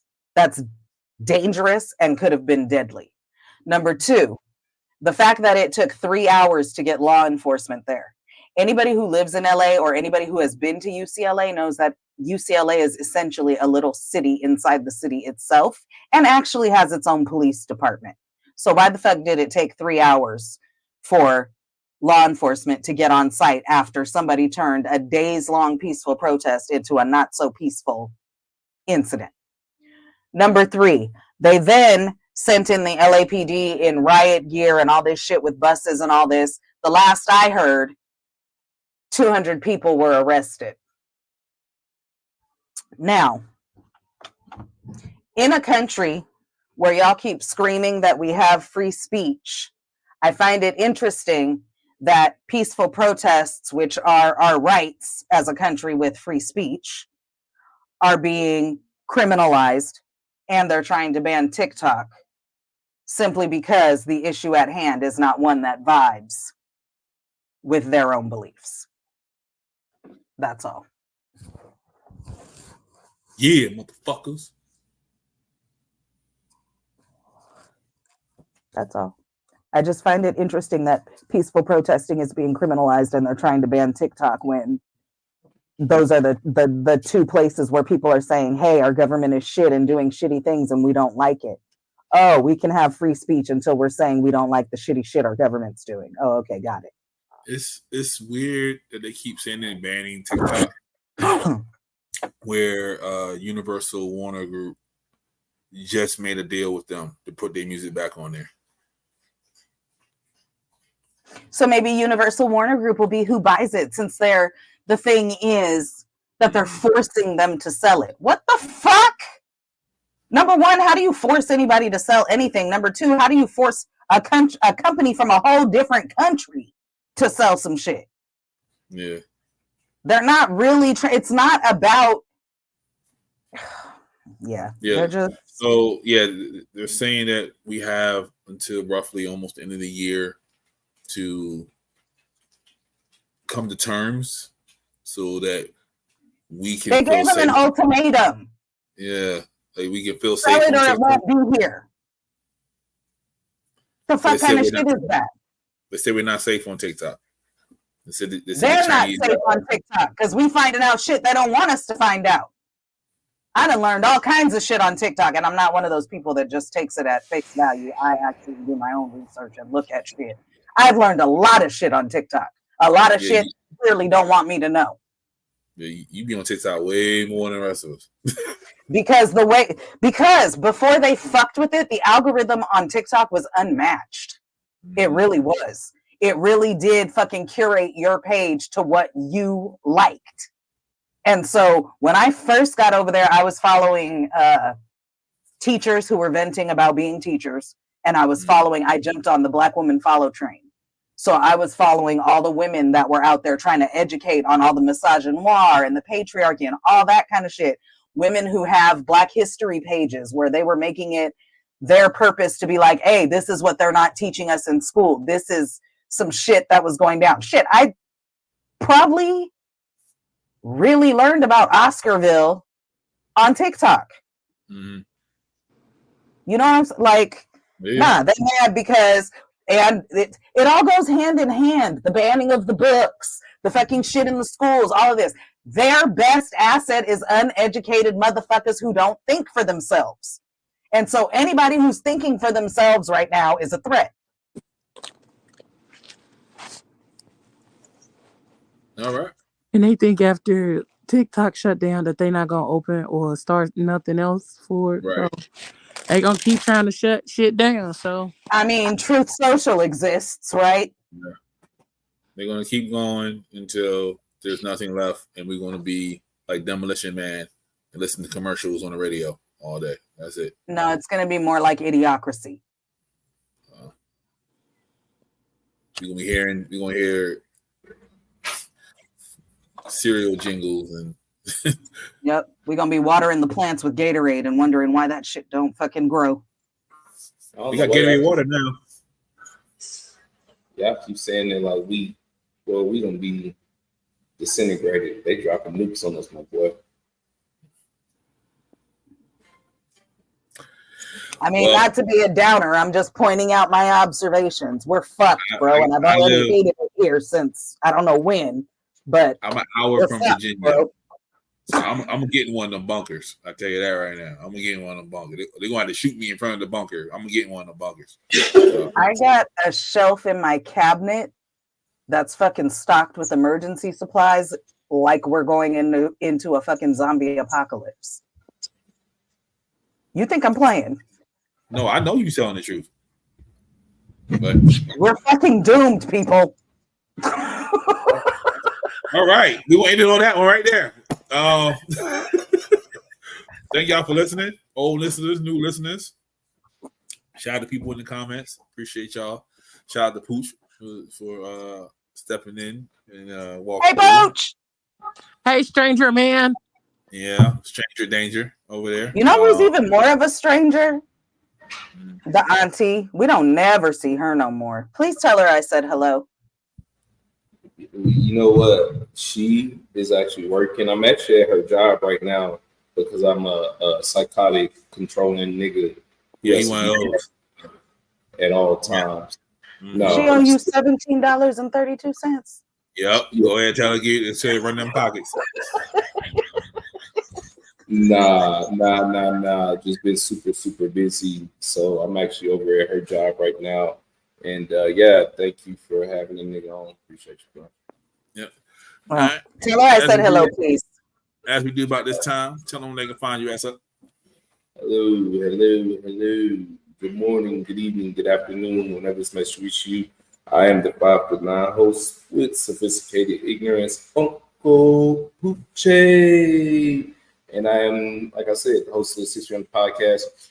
We're trying to drop that more on YouTube than audio because, YouTube is where it's at. So check out my YouTube page. Just my @ name here. Go check us. What is that? Type it in the search bar. Is that what they do? I don't know. I'm old now. But yeah, check me out. I do things. Me and my fiance, the aunt, and the uncle. Check us out on Instagram. Again, right there on the screen. Check us out. Thank you, Pablo, for letting me brother come back on. This nigga said he old now. I was literally sitting here like, I really fucking hate these two niggas in the bottom row. Talking about how old they are. Wait, how I know she was gonna include me in that? I'm sorry, Leo, you already know. But I'm literally the grandma on the network. I'm literally the oldest fucking person on the network. Y'all are killing me. But at least you didn't call me Sister Mayo, so. That's true. You still playing? Yeah. What's good, people?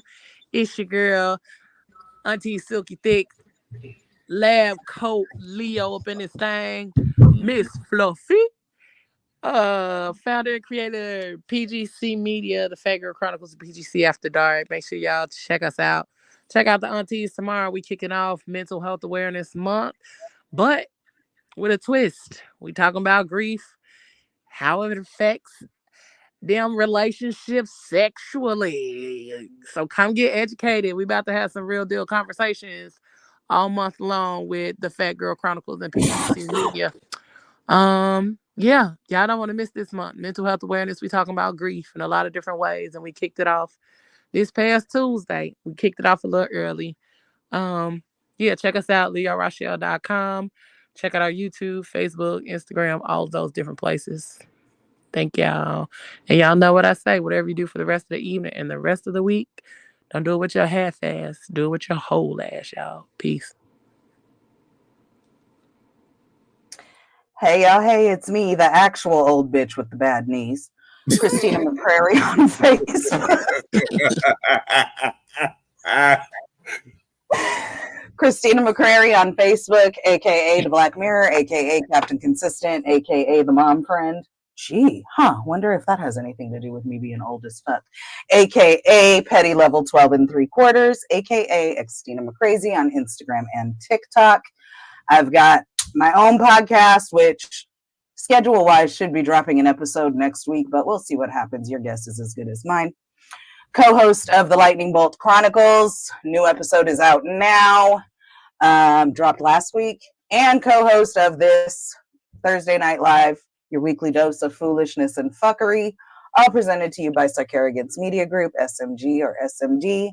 To find all things McCrazy, go to this link right here, msha.ke/Christina McCrazy. You'll find my merch, interviews, all my podcasts, other shit and shenanigans. You know how it goes.